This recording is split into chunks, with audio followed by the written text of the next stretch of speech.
चलो, तो चैप्टर 13 है, न्यूक्लियाई है, सीबीएसई के लिए है, एटम जो पढ़ चुके हैं उनके लिए है, और प्लस जो रिवीजन कर रहे हैं उनके लिए है। थोड़ा फास्ट जाएंगे अपन, इसको जल्द से जल्द कंप्लीट करेंगे। और ये जो पूरे नोट्स हैं ये आपको डिस्क्रिप्शन पर मिल जाएंगे, आप प्रिंट आउट कर सकते हैं इसका, डाउनलोड करके आपको ये लिंक मिल जाएगी इसकी पूरे पीडीएफ की। तो सबसे पहले न्यूक्लियस, मेन इस चैप्टर में अपन किसकी बात करेंगे, न्यूक्लियस की। और सबसे इंपॉर्टेंट, सबसे पहले जो अगर आपको देखना है कि पूरे चैप्टर में 3 सवालों के बारे में अपन बात करेंगे। 3 सवाल। सबसे पहला सवाल है कि फंडामेंटल कंस्टिट्यूएंट्स क्या है, न्यूक्लियस के अंदर क्या क्या चीजें हैं। दूसरा कि इन न्यूक्लियस को एक दूसरे के साथ पकड़ के कौन रखा है। और तीसरा, कुछ न्यूक्लियस जो होते हैं वो स्टेबल होते हैं और कुछ नहीं, वो क्यों। सबसे मेन जो अपना इस पूरे चैप्टर में सबसे पहले सवाल जो उठता है वो 3 ही सवाल होते हैं। ठीक है, एटम तक अपन ने देख लिया भैया, इलेक्ट्रॉन की डिस्कवरी, प्रोटॉन की डिस्कवरी, सब चीज की डिस्कवरी देख ली है ना। बीच में न्यूक्लियस है ये भी देख लिया, रदरफोर्ड ने बता दिया, बोर ने बता दिया, इलेक्ट्रॉन किस ऑर्बिट में घूम रहे हैं, ये सारी बातें हो गई। बट अब न्यूक्लियस के अंदर की बातें है ना। प्रोटॉन के बारे में तो पता चल गया, लेकिन प्रोटॉन के साथ साथ एक और है जिसके पास मास है लेकिन चार्ज नहीं है, तो उसकी डिस्कवरी करी किसने, चैडविक ने, है ना, 1932 में। न्यूट्रॉन की किसकी डिस्कवरी करी, न्यूट्रॉन की। न्यूक्लियस के अंदर एटम है, एटम में बाहर इलेक्ट्रॉन गोल घूम रहे हैं, बीच में न्यूक्लियस है, न्यूक्लियस के अंदर एक प्रोटॉन है जो अपन जानते हैं पॉजिटिव चार्ज होता है और मास लगभग बराबर होता है किसके, न्यूट्रॉन के। तो एक और न्यूट्रॉन जिसके पास कोई चार्ज नहीं होता लेकिन मास होता है उतना ही जितना प्रोटॉन का मास होता है, तो इसकी डिस्कवरी करी चैडविक ने। ठीक है, वो भी देखेंगे अभी अपन आगे। अब अपन को ये भी मालूम है, एटम जब अपन ने पढ़ा था तो रदरफोर्ड ने अपन को ये बताया था कि जो न्यूक्लियस है उसका साइज लगभग 10 की पावर -15 मीटर है। कितना, 10 की पावर -15 मीटर, मतलब एक्सट्रीमली स्मॉल। एटम के साइज से कंपेयर करेंगे तो लाखों गुना छोटा, एटम से भी लाखों गुना छोटा है आपका न्यूक्लियस। ठीक है, इतना कम है। अब इतने छोटे न्यूक्लियस में अगर प्रोटॉन्स हैं तो प्रोटॉन तो एक दूसरे को रिपेल करेंगे, अरे like charges repel each other, और जितने पास होंगे उतना रिपेल करेंगे। तो इतने पास है तो एकदम हद से ज्यादा रिपेल करेंगे, फिर भी उनको पकड़ के कौन रखा है, कौन है जो उसको पकड़ के रखा है, सॉरी ऊपर वाले में गोला करना था, है ना। ठीक है, और अब उसके बाद कई स्टेबल है और कोई अनस्टेबल। अनस्टेबल के बारे में अपन को जनरली नहीं मालूम, क्योंकि जनरली अपन जितने भी चीजों को देख रहे हैं, महसूस कर रहे हैं, वो सारे स्टेबल ही हैं, है ना। अनस्टेबल के साथ खेलने की अपनी आवश्यकता नहीं है और अपन करते भी नहीं है। मैडम क्वेरी करती थी, मर गई बेचारी, है ना। ठीक है, ऐसे अनस्टेबल जो न्यूक्लियाइज होते थे, यूरेनियम टाइटेनियम, मस्त जेब में लेके घूमती थी। ठीक है, चलो, अरे मतलब वो उनके साथ एक्सपेरिमेंट करती थी तो अपन ऐसे बोल देते हैं कि जेब में लेके घूमती थी। ठीक है, वो रेडिएशन से ही मरी, लेकिन जो उसका रेडिएशन था उसी से। बट उसने बहुत सारे डिस्कवरीज करी हैं क्यूरी ने, मैडम क्यूरी ने, और एक लौती वीमेन है जिसको फिजिक्स और केमिस्ट्री दोनों में नोबेल प्राइज मिला है। उसके ऊपर मूवी भी आई है अभी 1-2 साल पहले, हॉलीवुड मूवी आई है, मैडम क्यूरी के नाम से ही है शायद, है ना। तो भैया न्यूक्लियस के मतलब बहुत कुछ दिया उन्होंने इस फील्ड में। चलो, तो हिस्टोरिकल बैकग्राउंड हो गया। अब कुछ कुछ चीजें जो अपन को ऑलरेडी पता है एक बार फटाफट रिवाइज कर लेते हैं, है ना। एटॉमिक मास 9th में पढ़े हो, 9th में केमिस्ट्री में पढ़े हो। Atomic mass unit, molecular mass, है ना, element, number of proton, number of neutron, isotopes, isobar, isotone, सब 9th में पढ़े हो। उतना ही है, सीबीएसई में तो उतना ही है, आईसीएसई में होगा एक्स्ट्रा बहुत। ठीक है, सीबीएसई में अभी उतना का उतना ही है, पूरा वही चीज है, तो फटाफट रिवाइज कर लें। ठीक है, एटॉमिक मास नाम से समझ में आ रहा है, एटम, एक एटम का मास, उसको क्या बोल रहे हैं अपन, एटॉमिक मास। ठीक है, total mass of an atom, एक एटम का जो मास है उसको अपन क्या बोल रहे हैं, atomic mass, which include mass of proton and mass of neutrons and electrons. लेकिन इलेक्ट्रॉन को बेचारे को अपन नेग्लेक्ट कर देते हैं, क्योंकि प्रोटॉन और न्यूट्रॉन के सामने, प्रोटॉन और न्यूट्रॉन के सामने इलेक्ट्रॉन का मास ना के बराबर है ना, 100 गुना से भी ज्यादा कम है। तो इसलिए अपन इलेक्ट्रॉन को नजरअंदाज कर देते हैं, टोटल मास में खाली किसको कैलकुलेट करते हैं, मास ऑफ प्रोटॉन और मास ऑफ न्यूट्रॉन। ये सारी चीजें पता है, कुछ भी नहीं है अभी। ठीक है, देखो, since the electron mass is negligible, ना के बराबर है, इसीलिए अपन सिर्फ कंपेयर करते हैं प्रोटॉन्स और न्यूट्रॉन्स को। The atomic mass is approximately equal to mass of nucleus, ठीक है, इलेक्ट्रॉन बाहर में है, उसका मास ना के बराबर, तो प्रोटॉन और न्यूट्रॉन मतलब न्यूक्लियस, जो न्यूक्लियस का मास है वही अपन क्या बोल देते हैं, एटम का मास। बात समझ में आई? वैसे एटॉमिक मास होता है एक एटम का मास, एटम मतलब सब आ गया उसमें, न्यूक्लियस भी और इलेक्ट्रॉन भी, न्यूट्रॉन प्रोटॉन और इलेक्ट्रॉन, लेकिन अपन सिर्फ और सिर्फ क्या ले लेते हैं, न्यूक्लियस। न्यूक्लियस का जो मास है उसी को अपन बोल देते हैं एटॉमिक मास। ठीक है, एटॉमिक मास यूनिट है ना, एटॉमिक मास यूनिट। अगेन ये भी 9th में पढ़े थे सबसे पहली बार, कार्बन एटम, एक कार्बन एटम, एक कार्बन एटम का जो मास है, 1 ग्राम या 1 मोल की बात नहीं कर रहा हूं मैं, किसकी बात कर रहा हूं, एक अकेला कार्बन एटम जिसको देखने के लिए इलेक्ट्रॉन माइक्रोस्कोप लगेगा, है ना, उस एक कार्बन एटम का जो मास है उसका भी 12वां हिस्सा, उसका भी 12वां हिस्सा, मतलब एक कार्बन एटम का 12वां हिस्सा जो है उसका जो मास होता है, उस मास को अपन ने डिफाइन किया है 1 एटॉमिक मास यूनिट। पहले एएमयू लिखते थे, आजकल सिर्फ क्या लिखते हैं, यू, सिर्फ यू, यू मतलब एटॉमिक मास यूनिट। पहले पूरा लिखते थे एएमयू, अब लिखते हैं सिर्फ यू। Is that clear? अभी 9th 10th में भी सिर्फ यू ही लिखते हैं, है ना। तो एटॉमिक मास यूनिट क्या है, अपन ने क्या डिफाइन करी है, जैसे हर चीज को डिफाइन किया ना कि भैया इस लेंथ को 1 मीटर बोलेंगे, है ना, एक वजन को 1 kg बोलेंगे, सब चीज डिफाइन किया है, वैसे ये यूनिट भी डिफाइन करी है कि कार्बन एटम, पहले ऑक्सीजन से करी थी, फिर डिफाइन करी किससे, कार्बन से। कार्बन का जो एक एटम है उसका 12वां हिस्सा जो मास आएगा उसी को बोलेंगे अपन 1 AMU। अब एक तरीके से अगर आप देखो तो कार्बन में कितने प्रोटॉन है, 6, और कितने न्यूट्रॉन है, 6, तो न्यूक्लियॉन्स कितने हैं, न्यूक्लियॉन्स मतलब प्रोटॉन और न्यूट्रॉन को साथ में मिला के क्या बोलते हैं, न्यूक्लियॉन्स। तो कितने न्यूक्लियॉन्स हैं, 12। कितने न्यूक्लियॉन्स हैं, 12, और अपन को मालूम है लगभग जितना प्रोटॉन का मास उतना ही न्यूट्रॉन का मास, मतलब इन पूरे 12 के बराबर बराबर है। तो पूरे, और कार्बन का टोटल मास जो है ये पूरे 12 न्यूक्लियॉन्स का मिला करके है, तो उसका 1/12 करेंगे मतलब एक न्यूक्लियॉन का मास। तो एक तरीके से आप ये बोल सकते हो कि एक न्यूक्लियॉन का जो मास है उसी को अपन क्या बोल रहे हैं, 1 एटॉमिक मास यूनिट, मतलब एक प्रोटॉन या एक न्यूट्रॉन का जो मास है उसी को अपन बोल रहे हैं 1 एटॉमिक मास यूनिट। लेकिन डिफाइन ऐसे करते हैं कि एक कार्बन एटम का 12वां हिस्सा को अपन ने डिफाइन किया 1 AMU, atomic mass unit. Is that clear? Define वैसे किया गया है, लेकिन लगभग आप ये बोल सकते हो एक प्रोटॉन का जो मास है वो 1 AMU, 1 न्यूट्रॉन का जो मास है वो 1 AMU। ठीक है, अब ये सब चीज इतने छोटे चीजों की कैलकुलेट कैसे करी जाती है, तो उसके लिए है स्पेक्ट्रोमीटर, है ना, जिसमें अलग अलग इक्वेशंस निकाल करके निकाली जाती हैं, इलेक्ट्रिक फील्ड, मैग्नेटिक फील्ड कितना मुड़ा, इस टाइप से। खैर उसमें अपन को नहीं जाना है, हो सकता है ICSE में जाना हो, है ना, अभी CBSE वालों को तो नहीं जाना है। ठीक है, आगे बढ़ते हैं। और हाँ, ग्राम में 1U, ग्राम में अगर कन्वर्ट करें, आप देखो जैसे सेंटीमीटर और मीटर दोनों लेंथ की यूनिट है, हाँ कि नहीं, सेंटीमीटर और मीटर, तो उसके बीच में रिश्ता है 100 सेंटीमीटर इक्वल टू 1 मीटर। वैसे ग्राम भी मास की यूनिट और यू भी मास की यूनिट, तो इनके बीच में भी रिश्ता है। 1.66, इतना याद करने की जरूरत नहीं, 1.6 इंटू 10 की पावर -27 kg, 10 की पावर -27, समझ रहे हो, 0.000000000016 इतना kg। ठीक है, इतने kg को अपन बोलते हैं 1U, एकदम छोटी यूनिट है। जब अपन को एटॉमिक लेवल पे बात करनी होती है तो अपन ग्राम kg में नहीं कर सकते, इतना छोटी क्वांटिटी आएगी, इसलिए अपन को इसमें करते हैं U में, 1U, 2U, 4.5U, इस टाइप से। ठीक है क्या? तो आप देखो मास प्रोटॉन का कितना है, 1.00727U, मतलब लगभग 1U हो गया। न्यूट्रॉन का भी 1.00866U, और इलेक्ट्रॉन का 0.000, 1000 गुना कम, समझ रहे हो, 55U। Is that clear?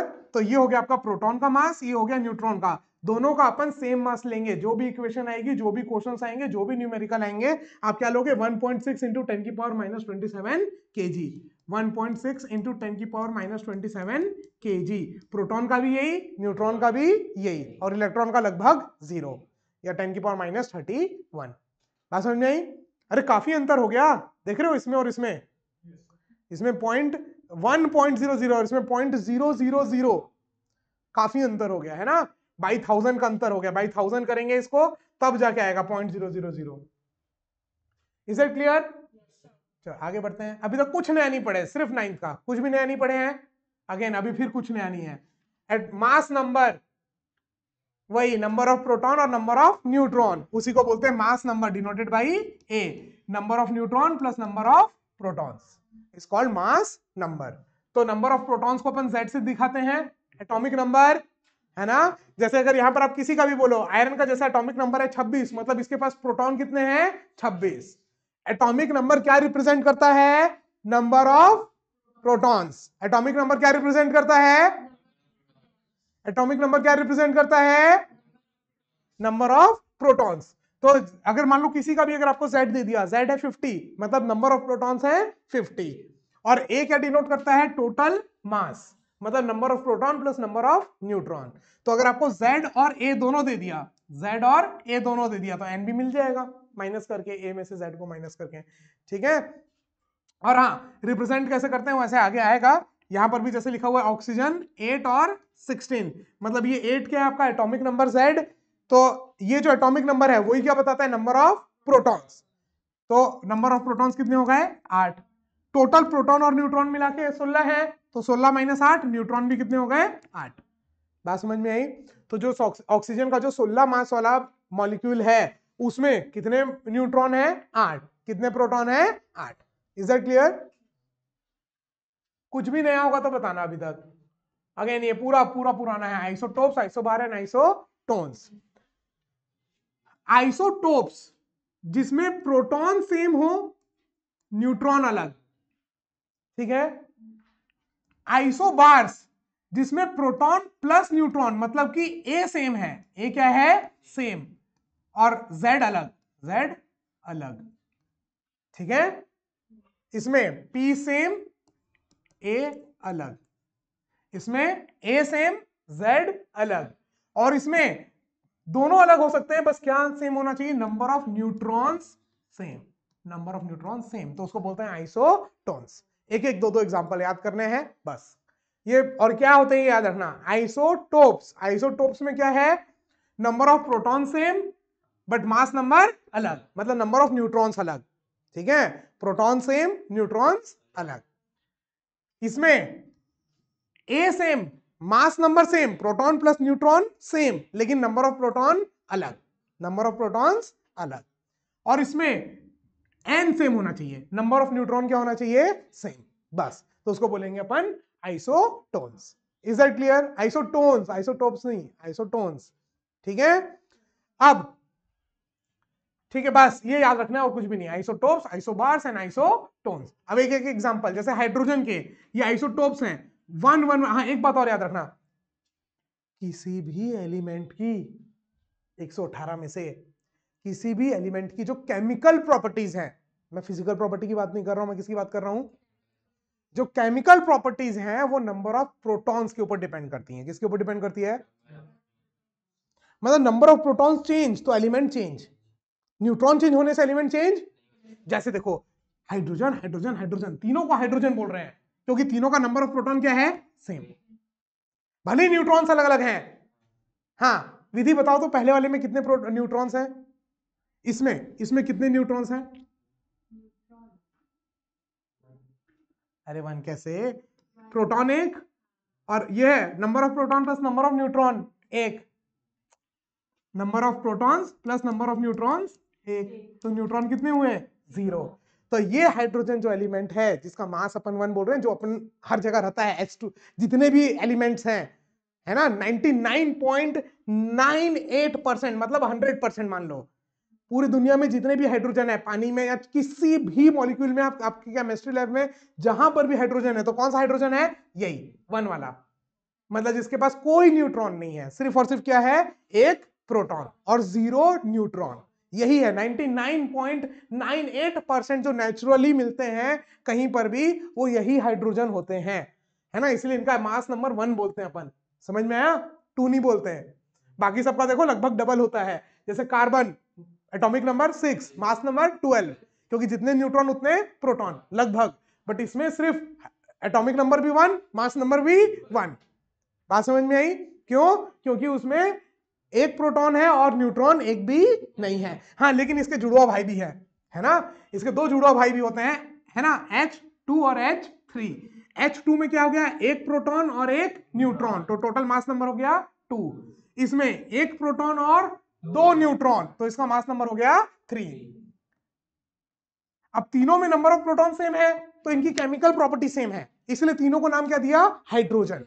क्योंकि केमिकल प्रॉपर्टी कौन बताता है, केमिकल प्रॉपर्टी बताता है नंबर ऑफ प्रोटॉन्स। कौन बताता है, नंबर ऑफ प्रोटॉन्स। तो इन तीनों का नंबर ऑफ प्रोटॉन सेम था, इसलिए अपन ने तीनों को हाइड्रोजन बोला, नाम दूसरा नहीं दिया। तीनों क्या है, हाइड्रोजन, बस उनके नंबर, मास नंबर अलग है, एक का मास नंबर 1, एक का मास नंबर 2, एक का mass number 3। Is that clear? अब इनको नाम भी दे दिए हैं अपन।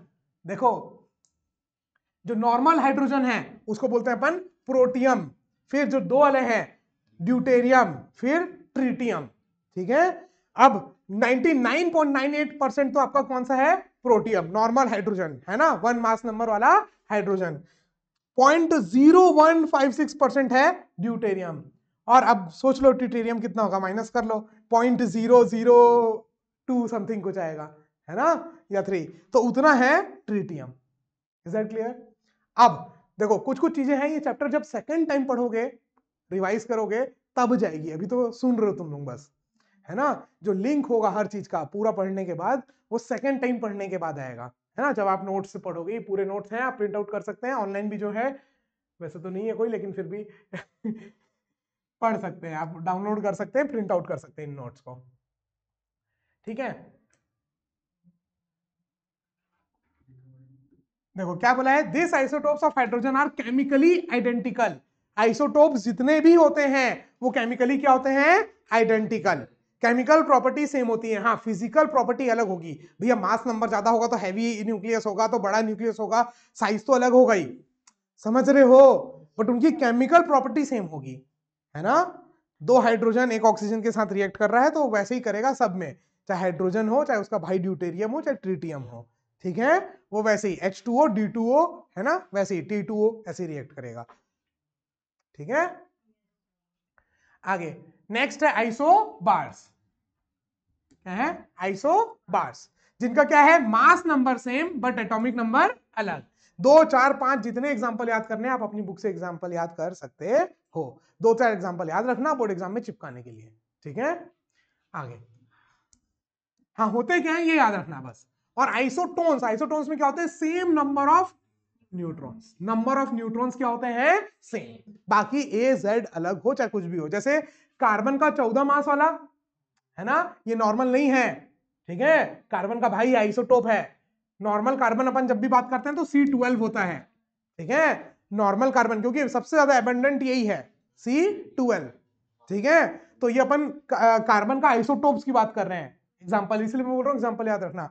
कार्बन का एक आइसोटोप है जिसका मास नंबर कितना है, 14, मतलब इसमें 6 प्रोटॉन है और 8 न्यूट्रॉन है।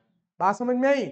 जो नॉर्मल वाला होता है कार्बन, जो मोस्टली हर जगह पाया जाता है, उसमें होते हैं 6 प्रोटॉन और 6 न्यूट्रॉन। ये कौन सा कार्बन एटम है जिसमें 6 प्रोटॉन है और 8 न्यूट्रॉन?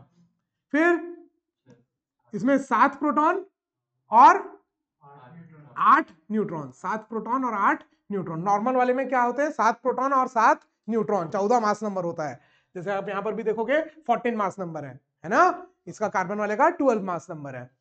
ठीक है, तो ये दोनों में अगर आप देखोगे तो number of proton, sorry number of neutrons क्या आ गए, सेम। तो जिनके नंबर ऑफ न्यूट्रॉन सेम होते हैं उनको बोलते हैं आइसोटोन्स। ठीक है, number of neutrons same. Is that clear? अगर नंबर ऑफ प्रोटॉन सेम है तो आइसोटोप्स, मास नंबर सेम है तो आइसोबार्स, और न्यूट्रॉन सेम है तो आइसोटोन्स। बस, अगेन कुछ भी नया नहीं पढ़े अभी तक, पूरा रिवीजन किए हैं। बता दो कुछ पढ़े होंगे तो, पूरा 9th में था, 9th 10th। मैं तो 11th 12th की केमिस्ट्री की भी बात नहीं कर रहा, मैं तो सिर्फ 9th 10th की बात कर रहा हूँ, 9th 10th का ही पूरा रिवीजन किए हैं। बताओ, सीबीएसई, थैंक्स टू सीबीएसई, तुम लोगों को तो, सीबीएसई वालों को तो एकदम कोटि कोटि प्रणाम करना चाहिए। सीबीएसई वालों को सिलेबस आधा से आधा से आधा कर दिए, ऑलरेडी 10% था आईसीएसई का, उसके बाद फिर और आधा से आधा से आधा कर दिए। हाँ,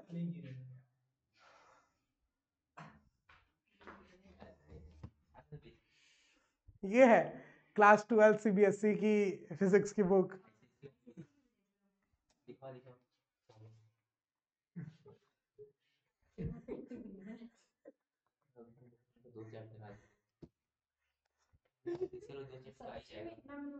नहीं, और सीजी बोर्ड की भी इतनी मोटी है। सीजी बोर्ड में और आईसीएसई में कोई अंतर नहीं है।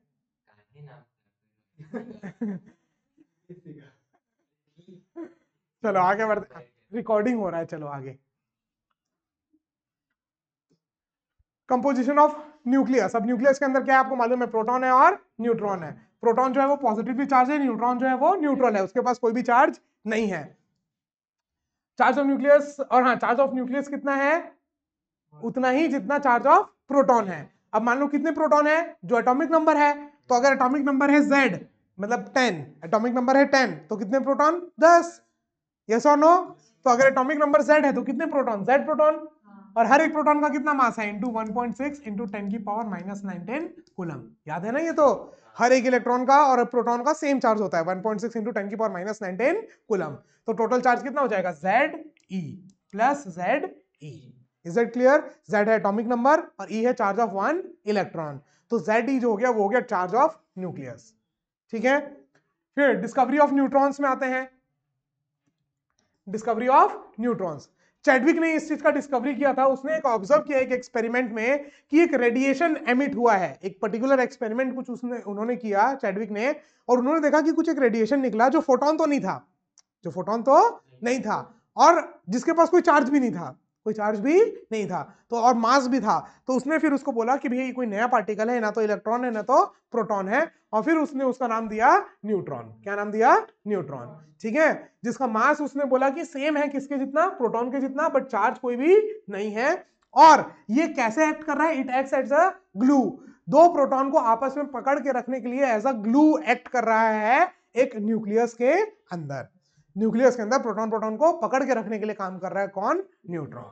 Is that clear? Again symbolic representation आपको मालूम है कोई भी एलिमेंट का, Z X Z और A। ये X एलिमेंट को बता रहा है, Z atomic number, A mass number. ठीक है, आगे बढ़ो बस फटाक से।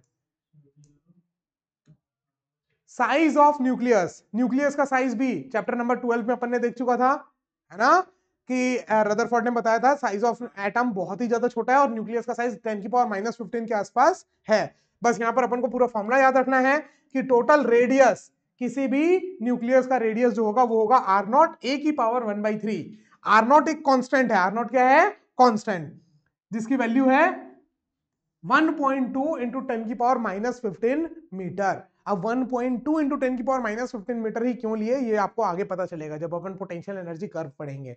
ठीक है, तो ये R0 जो कांस्टेंट वैल्यू है वो कितनी है, 1.2 इंटू 10 की पावर -15 मीटर, मतलब 1.2 फिकोमीटर FM, है ना। ठीक है, तो 1.2 FM को अपन ने बोल दिया constant R0। R0 into A क्या है, एटॉमिक मास। मास जितना ज्यादा होगा मतलब उतने नंबर ऑफ प्रोटॉन और न्यूट्रॉन ज्यादा, तो इसलिए उतना ज्यादा रेडियस होगा। तो जो फॉर्मूला आया वो आया ये, R is equal to R0 A की पावर 1/3। Is that clear? तो किसी भी एलिमेंट का अगर आपको रेडियस चाहिए तो उसका रेडियस हो जाएगा सिंपल R0 इंटू A की पावर 1/3। तो अब हाइड्रोजन में भी आप कौन सा ले रहे हो, हाइड्रोजन, ड्यूटेरियम, ट्रिटियम, तीनों में से, तो उसके हिसाब से तीनों का रेडियस क्या हो जाएगा, अलग। चलो अभी तो देखो आगे, इधर इधर आगे। ठीक है, ये फॉर्मूला इंपॉर्टेंट है, R is equal to R0 A की पावर 1/3, जिसमें R0 की वैल्यू फिक्स्ड है, कांस्टेंट है, कितनी है, 1.2 फेकोमीटर या 1.2 इंटू 10 की पावर -15 मीटर। ठीक है, आगे बढ़ते हैं फटाक से। अब रेडियस मालूम है तो वॉल्यूम निकाल सकते हो, स्फीयर मान के। एटम को अपन क्या मानते हैं, स्फीयर मानते हैं। अरे स्फेरिकल मानते हैं ना। अगर स्फीयर का रेडियस है R तो उसका वॉल्यूम कितना होता है, 4/3 पाई R क्यूब, याद है ना, 4/3 पाई R क्यूब। तो अपन को स्फीयर मान के उसका वॉल्यूम निकाल सकते हो, लेकिन याद करने की जरूरत नहीं, बस ये है कि आपने वॉल्यूम निकाल लिया। और आपको एक बात खाली याद रखनी कि ये वॉल्यूम जो है ये डायरेक्टली प्रोपोर्शनल है किसके, A के। किसके प्रोपोर्शनल है, A के। बाकी अलग से पूरा फॉर्मूला रटने की जरूरत नहीं है, ऊपर वाला फॉर्मूला रटा हुआ है वो यहाँ पर पुट कर देना, ये आ जाएगा।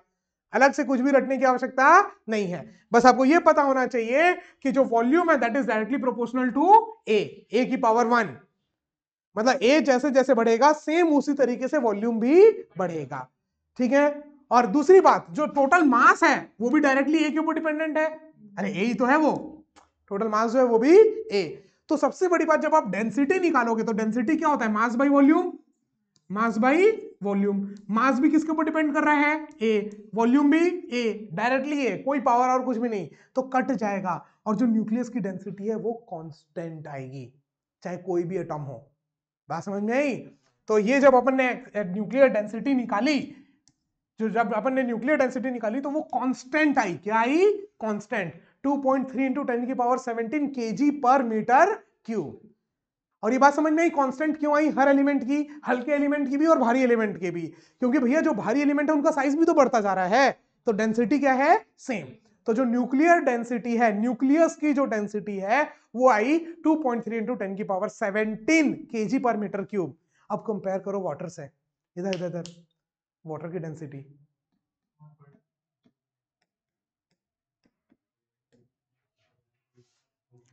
एक मीटर क्यूब में, मतलब 1 metre by 1 metre by 1 metre का बॉक्स लोगे तो उसमें कितना पानी आ जाएगा, 1000 किलो, मतलब 1000 लीटर मान लो, है ना, 1000 किलो पानी आएगा।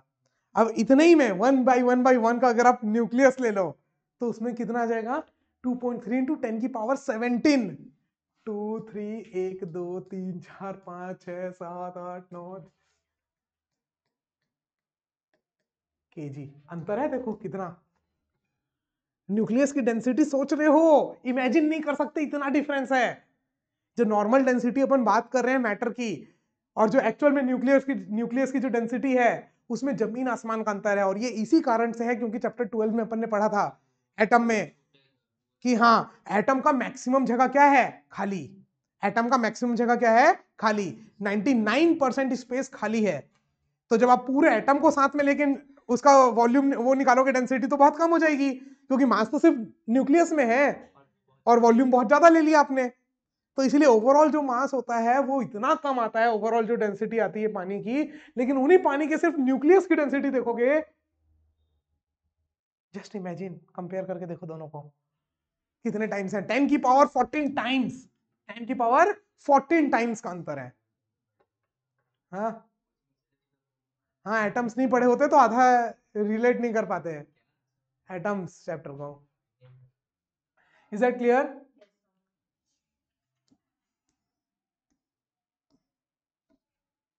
अब आते हैं काम की बात पे। अभी तक तो पूरा रिवीजन किया अपन 9 10th का, है ना, कुछ 11 12th का केमिस्ट्री का। यहां से है थोड़ी सी चीजें रटनी है ना। ज्यादा बेसिक पे सीबीएसई वालों को तो नहीं जानी है ना, आईसीएसई वाले जा सकते हैं। हाँ, ये जो नोट्स हैं ये सीबीएसई के लिए मोर देन सफिशिएंट है। इसके अलावा आप प्रीवियस ईयर क्वेश्चंस देखें, अगर उसमें से कुछ एक आध एमसीक्यू या कुछ अगर एक्स्ट्रा आपको दिखता है तो आप उसको पढ़ेंगे, बस, उससे ज्यादा आपको कोई जरूरत नहीं है, ठीक है। हाँ, प्रीवियस ईयर क्वेश्चन जरूरी है इस नोट्स के साथ, ये मैं फिर से बोल रहा हूँ। ये नोट्स अकेले में सफिशिएंट नहीं है, इनके साथ प्लस पी वाई क्यूज। अब पी वाई क्यूज में भी अगर आप देखेंगे तो 2-3 साल के पहले के अगर आप देखेंगे तो उसमें बहुत सारे ऐसे टॉपिक्स भी हैं जो इस बार सीबीएसई ने आपके लिए हटा दिए हैं, तो वो क्वेश्चंस को आप हटा दें। चलो, अब आते हैं न्यूक्लियर बाइंडिंग एनर्जी। इधर इधर इधर ध्यान दो। एक्चुअल में हुआ क्या, देखो, 2 न्यूट्रॉन है या 1 न्यूट्रॉन और 1 प्रोटॉन है। मान लो, है ना, इसका मास था 10 ग्राम, इसका मास था 15 ग्राम। दोनों मिल गए, आके जुड़ गए, तो मास कितना होना चाहिए, 25 नहीं हुआ, कम हो गया, 22 ग्राम। कुछ ग्राम उड़ गया, समझ में आया? इसी को बोलते हैं मास डिफेक्ट। क्या बोलते हैं, मास डिफेक्ट, है ना। अब ये मास कहां चला गया, तो ये एनर्जी में कन्वर्ट हो गया, न्यूक्लियर एनर्जी में, है ना। मतलब क्या हुआ, जब एक प्रोटॉन और एक न्यूट्रॉन जब अलग अलग थे तो उनका मास ज्यादा, जब वो आके जुड़ गए तो वो न्यूक्लियर फोर्स से जुड़ गए, है ना। और बाइंडिंग एनर्जी, मतलब बाकी जो मास था वो कन्वर्ट हो गया एनर्जी में। किसमें कन्वर्ट हो गया, एनर्जी में, और वो दो चीजें आकर के जुड़ गई। मतलब यहां पर वो कॉन्सेप्ट आया था, आपने देखा होगा, E is equal to MC square, सुना होगा आइंस्टीन का, बड़े बड़े पोस्टर्स में कहीं ना कहीं। तो वो क्या यहीं पर से वो आता है जहां पर इसका अपन एक्सपेरिमेंट देते हैं। जब भी न्यूक्लियर रिएक्शंस होते हैं, एटम बम, हाइड्रोजन बम, तो उसमें इतनी एनर्जी कहां से आती है, क्योंकि वहां पर मास जो है वो कन्वर्ट होता है किसमें, एनर्जी में। बात समझ में आई? तो मास जो है वो कन्वर्ट हो रहा है किसमें, एनर्जी में। अगेन ये सब अभी अपन एकदम लेटेस्ट क्वांटम थ्योरी लगाओगे तो ये सारी बातें गलत हो जाएंगी, लेकिन अपन वो नहीं लगा रहे हैं, अपन क्लासिकल फिजिक्स ही पढ़ रहे हैं, थोड़ा बहुत मॉडर्न पढ़ रहे हैं, है ना। एक्चुअल में इसमें भी बहुत सारी कॉन्ट्रास्टिंग थ्योरीज हैं, बट अभी मैं नहीं जाना चाह रहा हूं किसी चीज में, अपन बात करते हैं प्योर एनसीईआरटी में जो लिखा हुआ है उसके हिसाब से, ठीक है।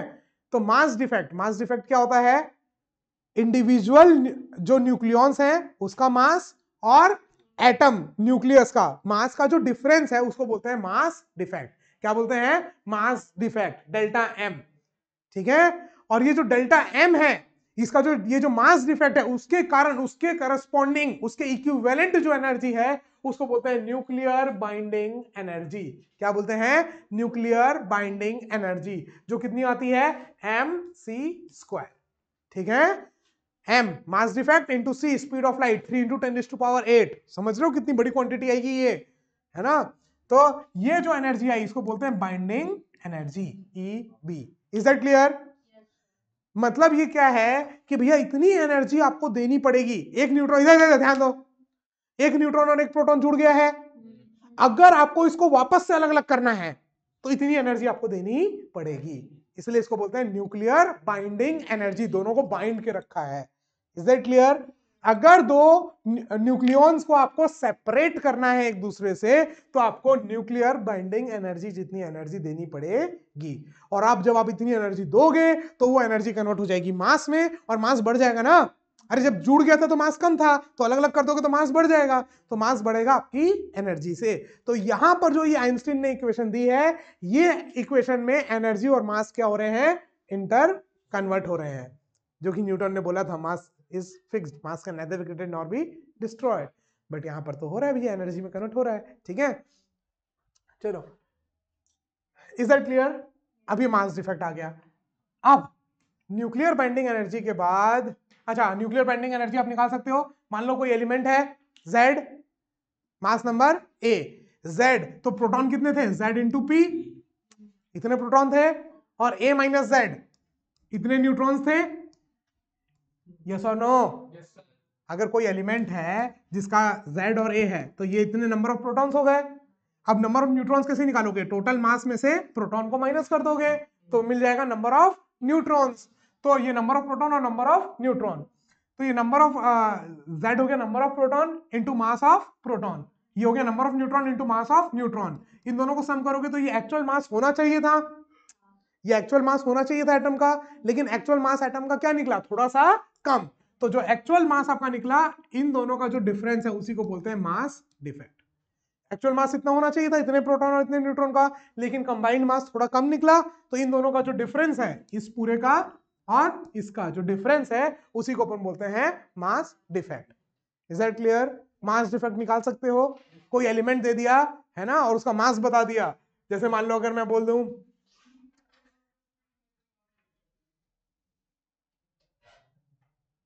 एग्जैक्ट मास, तो अच्छा यहां पर तो इधर सुनो, पीरियोडिक टेबल में जो आप मास देखते हो वो एवरेज मास होता है। क्या होता है, एवरेज। मान लो जैसे कार्बन है वो 12 के फॉर्म में भी है, 14 के फॉर्म में भी है, तो कौन सा कितने परसेंट में है ये भी करेंगे लास्ट में, मेरे को याद दिलाना एक बार ना, ये एनसीईआरटी में है, ये एनसीईआरटी में है निकालना, है ना, कि कैसे एवरेज मास निकालते हैं, क्योंकि जो पॉइंट में दिए रहते हैं वो एवरेज मास होते हैं, और वो कैसे निकालते हैं मेरे को बताना है, मैं लास्ट में तुम लोगों को बताऊंगा।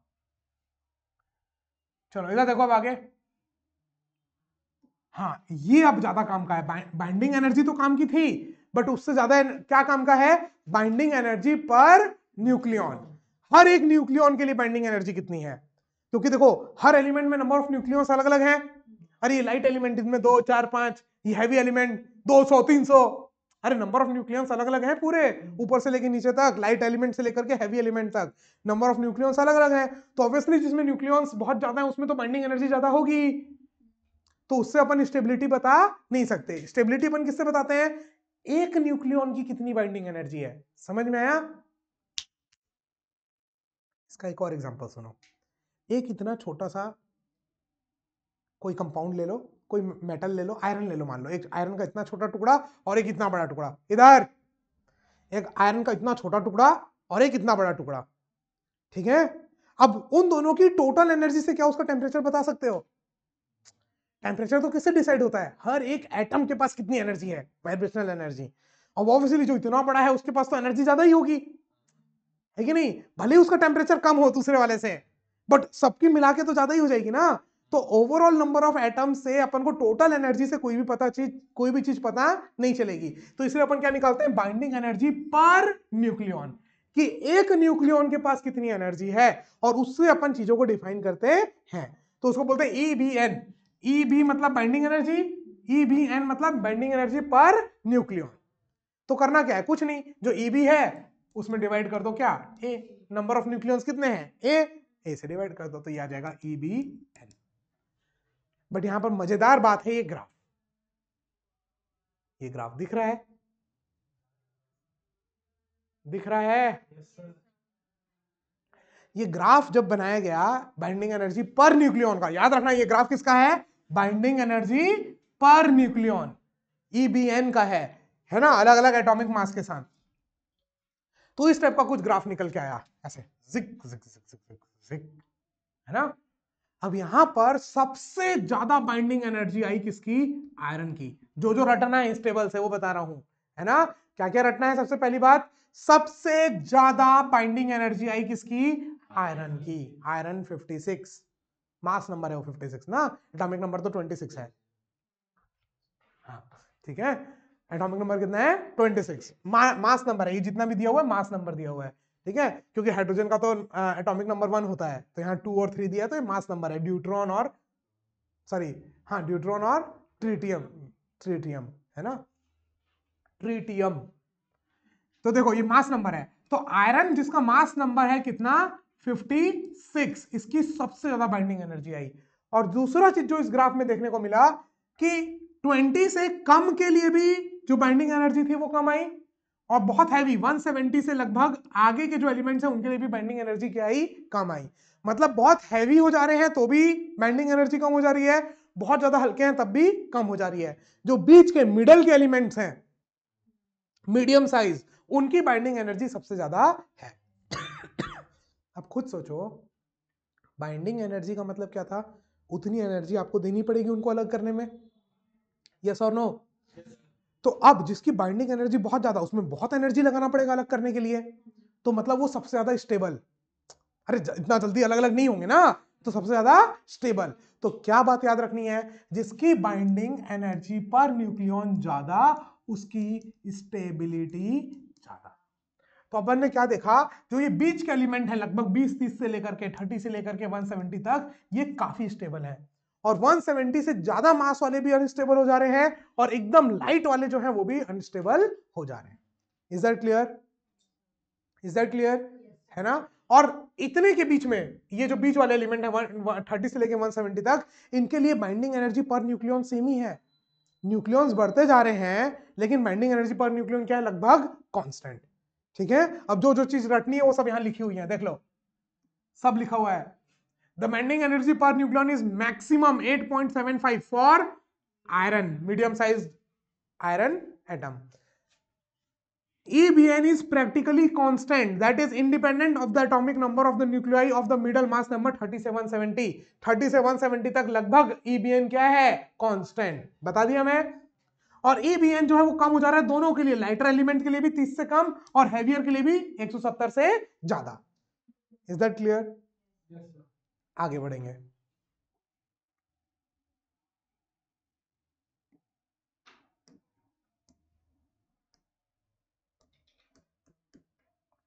ये अटक क्यों गया?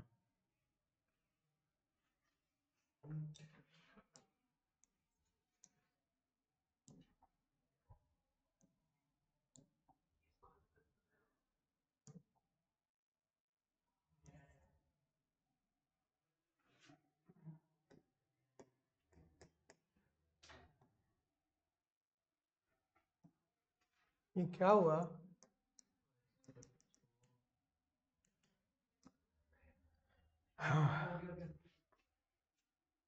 क्या आ गया?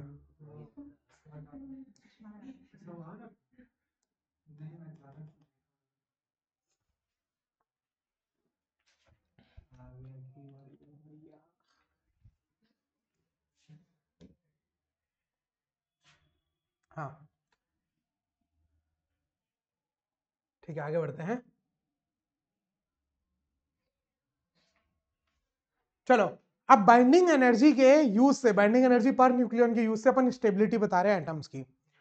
तो जो लोअर ईबीएन है, due to fewer nucleons and weaker nuclear forces, जो लाइट न्यूक्लियस है, जो न्यूक्लियर 30 से कम मास वाले, उसमें क्या बोला, बहुत कम न्यूक्लियॉन्स है, बहुत कम न्यूक्लियॉन्स हैं, जिसके कारण उसका ईबीएन क्या है, कम, और उस कारण से वो क्या है, बहुत ही ज्यादा अनस्टेबल। क्या हो जाते हैं, अनस्टेबल।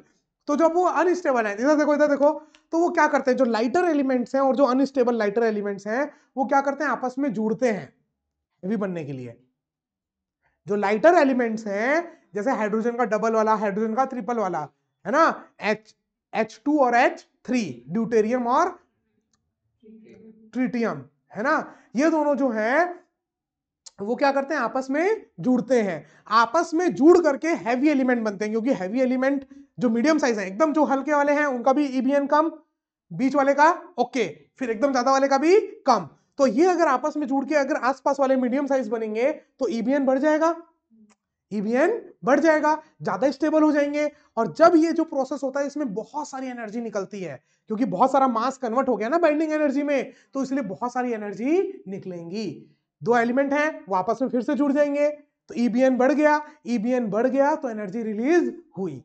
बात समझ में आई। और यहीं पर जो दोनों चीजें जुड़ी आपस में, इसको अपन बोलते हैं फ्यूजन। क्या बोलते हैं, फ्यूजन। जो कहां पर होता है, स्टार्स में। स्टार्स मतलब जैसे सन, है ना, तो सन में जो आपकी एनर्जी आ रही है वो किसकी वजह से आ रही है, फ्यूजन। तो वहां पर जो लाइटर एलिमेंट है, ड्यूटेरियम, ट्रिटियम, हाइड्रोजन, ये आपस में जुड़ के हीलियम बन रहे हैं, हैवी न्यूक्लियस बन रहे हैं।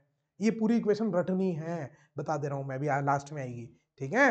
तो जो लाइटर एलिमेंट्स हैं वो आपस में जुड़ करके हैवी एलिमेंट बन रहे हैं, मतलब मीडियम साइज एलिमेंट बन रहे हैं, जिनका बाइंडिंग एनर्जी पर न्यूक्लियन क्या है, ज्यादा, तो वो स्टेबल हो रहे हैं।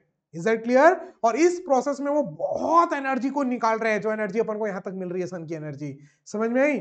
और इसी को अपन बोल रहे हैं फ्यूजन रिएक्शन। अब इधर देखो, दूसरी जगह जो बहुत हैवी न्यूक्लियस है, 170 से ज्यादा वाले, वो उनके पास इतना मास हो गया, इतना मास हो गया कि वो क्या होते हैं, ब्रेक होते हैं दो में। बीच वाले जो है वो सबसे स्टेबल, तो जो हल्के वाले हैं वो भी जुड़ जुड़ के बीच में जाना चाह रहे हैं, और जो एकदम हैवी है वो टूट जाएंगे। अगर दो तो मान लो, अगर एक जिसका मास था 200, वो टूट गया 100 तो 100 तो स्टेबल है, समझ रहे हो।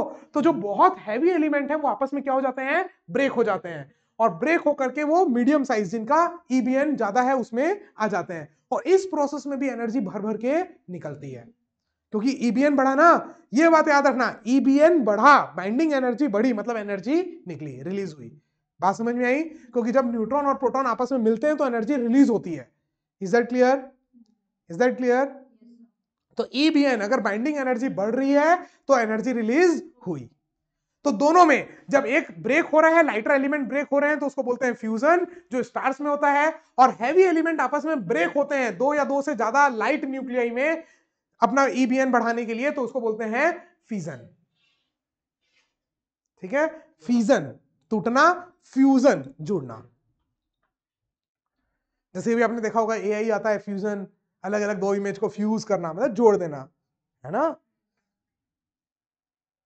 एआई रोबोट और डॉग की इमेज डाल दी है, भी अब कन्वर्ट करके दे दिया फ्यूज करके, तो फ्यूजन मतलब जोड़ना, याद रखना। फ्यूजन जुड़ के, दो लाइटर एलिमेंट जुड़ करके मीडियम साइज बनते हैं, और दो हैवी टूट करके मीडियम साइज बनते हैं, तो उसको बोलते हैं फिजन। और ये अपना होता है nuclear reactors, power plant, atom bomb, ये सब जो होते हैं ना, ये सब में आपका होता है फिजन। ठीक है। आज तक इस दुनिया में, इस गोले में अलग से फ्यूजन आज तक नहीं कराया गया है। फ्यूजन क्यों, क्योंकि इसके फ्यूजन के लिए जो टेम्परेचर रिक्वायर्ड होता है वो होता है, और इतना आज तक कोई मटेरियल ही नहीं है जो इतना टेम्परेचर सह सके, तो कहां से करोगे।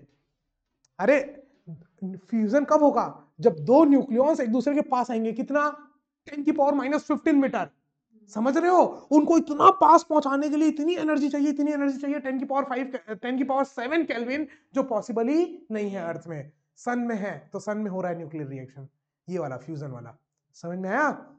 हाँ, अभी अपन जितने भी बात करते हैं, न्यूक्लियर पावर प्लांट है, आपका एटम बम है, हाइड्रोजन बम नहीं बनाया गया अभी आज तक, है ना, एटम बम है, जितनी भी चीजें हैं, उन सब में कौन सा रिएक्शन होता है, फिजन। उसमें अपन हैवी यूरेनियम ये सब लेते हैं, है ना, पता होगा यूरेनियम खरीदना बेचना इलीगल है ना, ठीक है। तो ये जो यूरेनियम है भैया, है ना, तो ये हैवी एलिमेंट्स को क्या करते हैं, ब्रेक करते हैं, और फिर जो एनर्जी रिलीज होती है उसको यूज करते हैं इलेक्ट्रिसिटी में, है ना, अलग अलग जगह यूज करते हैं, अलग अलग स्पेस क्राफ्ट में। आजकल तो क्या नई टेक्नोलॉजी आ गई, सुन रहे हो कि नहीं, बैटरीज बन रही है न्यूक्लियर फिजन से। मतलब एक ऐसी चाइना वालों ने बैटरी बनाई है 70 साल चलेगी। वो पता नहीं क्या यूज किया उन्होंने, है ना भाई, एक से एक आने वाले टाइम में पता नहीं क्या होगा। ऐसी बैटरी बना सकते हैं जो आपकी कार को हजारों साल तक चलती है। आप मर जाओगे, आपकी गाड़ी की एनर्जी खत्म नहीं होगी, ना पेट्रोल डलवाना, ना चार्ज करना, ना कुछ, भाई साहब। And still we know only this much about science. काला पड़ा है। चलो, तो अभी भी तुम लोगों के पास चांस है ना, बड़े होके कुछ साइंटिस्ट वाइंटिस्ट बनो, कुछ नया डिस्कवरी वगैरह करो। खुद ही हंस दे रहे हैं अपने ऊपर, बताओ। नो फ्यूचर, कुछ बोलो उसको। उसके पास क्रशर है, वो क्या बोलेगा। अपनी सारी बुक्स ले जाके उसी में क्रश करेगा एग्जाम के बाद। ये मेरे नोट्स भी उसी में होंगे। चलो चलो, रिकॉर्ड हो रहा है, 46 मिनट की रिकॉर्डिंग हो गई, कुछ नहीं हुआ अभी तक। इसको ना वन शॉट नहीं बोलना चाहिए, डिटेल्ड बोलना चाहिए। हाँ हाँ, चलो, न्यूक्लियर फोर्स। अब मजेदार बात यहां पर, इधर सुनो। एक्चुअल में न्यूक्लियर फोर्स दुनिया का सबसे स्ट्रॉन्गेस्ट फोर्स है, ये तो पता होगा। नाइन्थ से ही टीचर भौंकना चालू कर देता है ये बात, है ना, कि न्यूक्लियर फोर्स दुनिया का सबसे स्ट्रॉन्गेस्ट फोर्स है।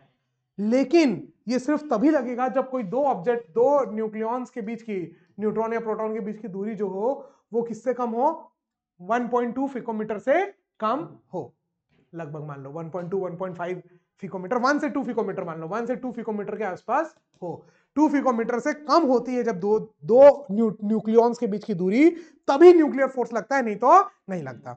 मतलब अगर दो न्यूक्लियॉन, दो न्यूक्लियस है, एक न्यूक्लियॉन प्रोटॉन, न्यूट्रॉन प्रोटॉन, या दो प्रोटॉन, कोई भी, अगर एक दूसरे से 3 पिकोमीटर की दूरी पर भी है तो इनके बीच में न्यूक्लियर फोर्स नहीं लगेगा।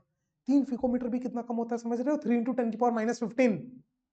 इमेजिन कर रहे हो, है ना, इतना दूर भी रहेगा तो इनके बीच में न्यूक्लियर फोर्स नहीं। कम से कम 2 पिकोमीटर की दूरी होनी चाहिए। ये पहली बात अपन को पता चली न्यूक्लियर फोर्स की, है ना। दूसरी बात, इधर न्यूक्लियर फोर्स मान लो 2 पिकोमीटर तक, 0.8 से लेकर के, लगभग बोल दे रहा हूं मैं, 2 पिकोमीटर तक अट्रैक्टिव है, और इतना भयानक अट्रैक्टिव कि जिसके सामने ग्रेविटी और इलेक्ट्रोस्टैटिक्स कुछ भी नहीं है, ना के बराबर। इतना भयानक अट्रैक्टिव फोर्स है, कहां से कहां तक, 0.8 पिकोमीटर से लेकर के 2 पिकोमीटर तक। 0.8 पिकोमीटर से कम रिपल्सिव है, और भयानक रिपल्सिव, सोच भी नहीं सकते। न्यूक्लियर फोर्स सिर्फ अट्रैक्टिव नहीं है, यही लगता था ना न्यूक्लियर फोर्स सिर्फ अट्रैक्टिव है, भाई साहब न्यूक्लियर फोर्स अट्रैक्टिव भी है और रिपल्सिव भी। बात समझ में आई। जैसे आपको मालूम है ना, दो प्रोटॉन प्रोटॉन रिपेल कर रहे हैं, इलेक्ट्रॉन प्रोटॉन अट्रैक्ट कर रहे हैं, वहां तो अलग अलग चीजें हैं जो अट्रैक्ट और रिपेल कर रही हैं, यहां सेम चीज, वही दो न्यूट्रॉन, ये भी न्यूट्रॉन, ये भी न्यूट्रॉन, अगर 3 पिकोमीटर से ज्यादा है तो एक दूसरे को जानते ही नहीं है वो क्या है, फोर्स ही नहीं लगा रहे।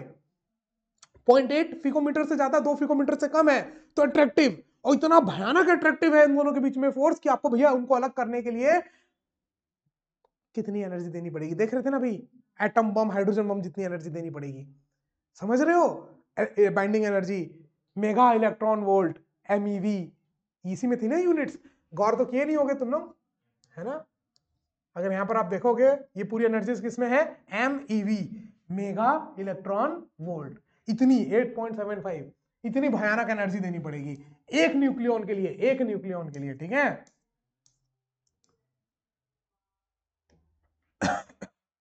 इधर इधर इधर क्या हुआ, और वहीं इलेक्ट्रॉन को निकालने के लिए 0.3 eV। समझ रहे हो? अब तो खैर ठंड चली गई, रजाई में एक बार 2 बार हाथ ऐसे ऐसे करो, पूरे चार्ज हो जाओगे, है ना? बालों में ऐसे ऐसे रगड़ लो, पूरे बाल ऐसे सीधे खड़े हो जाएंगे। इतना इजीली इलेक्ट्रॉन को चार्ज किया जा सकता है, निकाला जा सकता है ना? अभी देखो, अब दो न्यूक्लियॉन, सेम न्यूक्लियॉन्स, न्यूट्रॉन्स, दो न्यूट्रॉन्स एक दूसरे से अगर 0.8 से 2 पिकोमीटर के बीच में तो अट्रैक्ट कर रहे हैं, 0.8 से कम आ गए तो रिपेल। और ये जरूरी भी था, क्यों? देखो इधर, अगर सिर्फ अट्रैक्टिव फोर्स होता तो खींच के एक दूसरे से टकरा जाते, खत्म। बट वो भी नहीं चाहिए अपन को, तो क्या होता है, जैसे ही 0.8 से ज्यादा हुए अट्रैक्टिव फोर्स लगेगा, 0.8 में फोर्स 0 हो जाएगा, 0.8 पिकोमीटर में फोर्स कितना हो जाएगा? 0।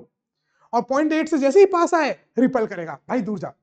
जैसे दूर जाएंगे पास आ, तो मतलब एक जगह उनके बीच की दूरी को फिक्स करके रख देगा 0.8 पिकोमीटर के आसपास। समझ रहे हो? क्योंकि अगर खाली अट्रैक्टिव फोर्स लगता तो भिड़ जाते दोनों आपस में, रोकने वाला कौन? कोई नहीं। समझ में आया?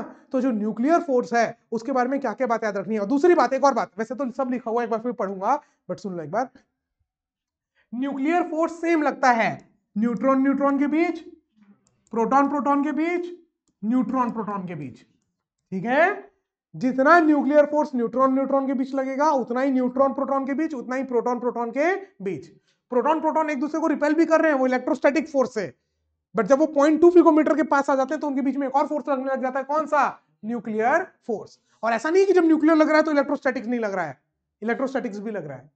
हाँ, एक बात और, बहुत सारी बातें हैं वैसे, देखो ना, एक क्या इतनी सारी बातें हैं न्यूक्लियस के बारे में, न्यूक्लियर फोर्स के बारे में, सब एक एक करके पढ़ भी लेंगे अगर कुछ छुट्टी होगी तो।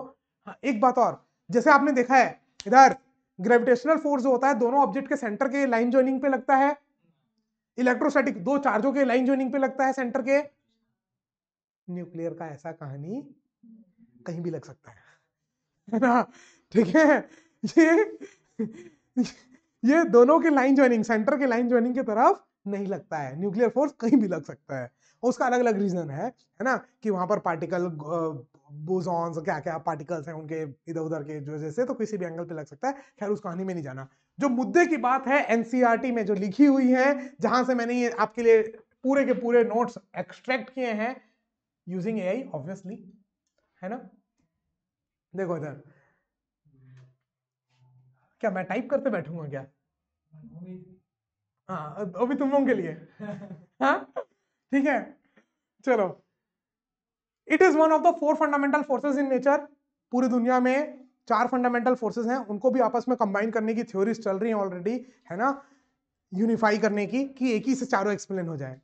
बट अभी आप अलग अलग हैं चारों, nuclear force, gravitational force, electrostatic force और मैग्नेटिक फोर्स। दुनिया में ये 4 फोर्सेस हैं, जितने भी बाकी फोर्सेस हैं वो इन चारों के अंदर ही आएंगे। इन चारों को भी किसी एक के में करने की कोशिश चल रही है कि एक ही फोर्स है जो इन चारों को एक्सप्लेन कर दे, बट यूनिफिकेशन चल रहा है। हो सकता है तुम लोग, हो सकता है कोई तुम्हारे जैसे बच्चे करे, है ना? ठीक है, होते पर होते, इतना नहीं भैया। अभी जो एआई 2-3 साल में आने वाला है ना, उसके बाद देखना हर चीज एक्सपोनेंशियल होती है, ये हर चीज ऐसे एक्सपोनेंशियली चल रही है। अभी बस 2-3 साल देखो, हर चीज की स्पीड अलग लेवल पे होगी, रिसर्च की स्पीड से लेकर के हर चीज की। क्वांटम कंप्यूटर्स बन गए जिनकी स्पीड करोड़ों करोड़ों गुना ज्यादा है नॉर्मल कंप्यूटर से, करोड़ों करोड़ों गुना ज्यादा है। अब तुम इमेजिन कर लो किस स्पीड से रिसर्च होने वाला है, किस स्पीड से साइंस चेंज होने वाला है। इमेजिन भी नहीं कर सकते इतनी भयानक स्पीड से। जो मतलब अभी मान के चलो आपका 30-40 साल में जितना टेक्नोलॉजिकल डेवलपमेंट हुआ है, अब वो हर साल होगा। इमेजिन कर सकते हो इस चीज को? 2-4 साल रुक जाओ, फिर वो स्पीड आ जाएगी। सिर्फ 2 साल 3 साल, कॉलेज के सेकेंड ईयर थर्ड ईयर में रहोगे। हाँ, चलो, क्या?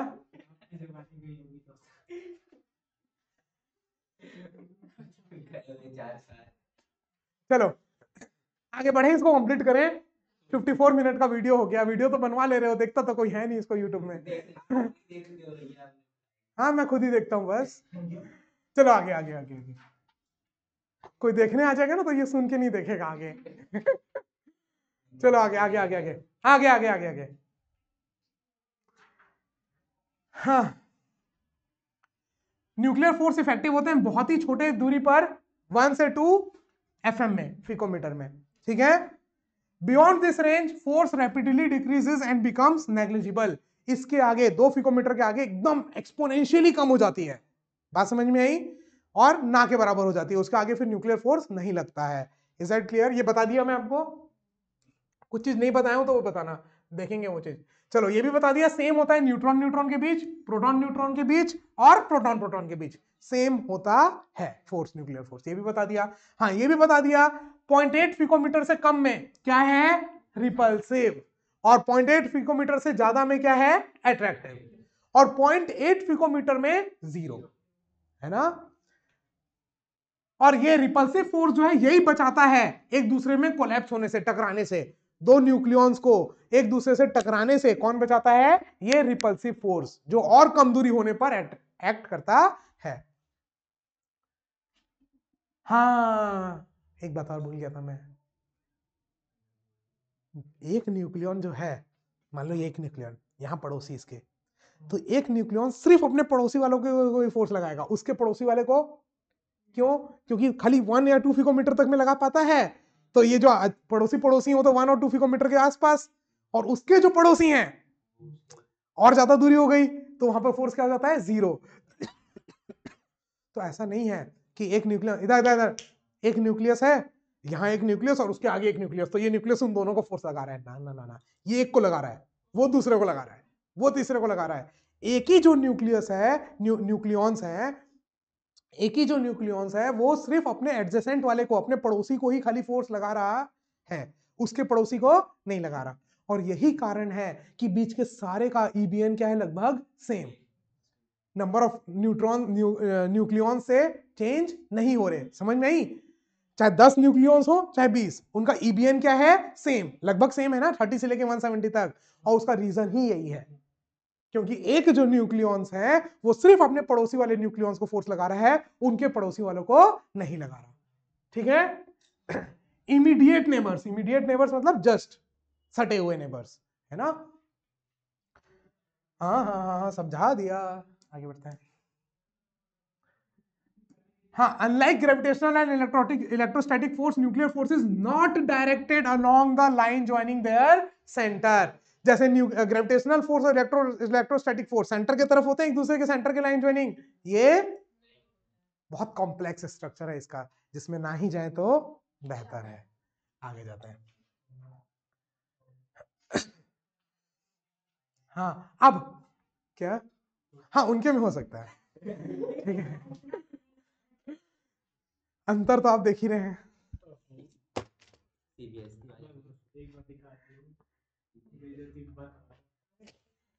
बेइज्जती ये नहीं है, बेइज्जती ये है कि इतना कम सिलेबस में होने के बाद भी हाईएस्ट परसेंटेज कितने गए तुम्हारे स्कूल में, 70-80%, 75, 12th में 94, प्री बोर्ड्स में कितने कितने आए अभी तुम्हारे क्लास में, कितने आए।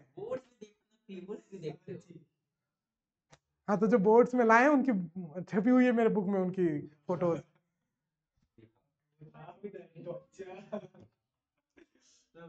एक साल तो पूरा मेरे पास पढ़ा।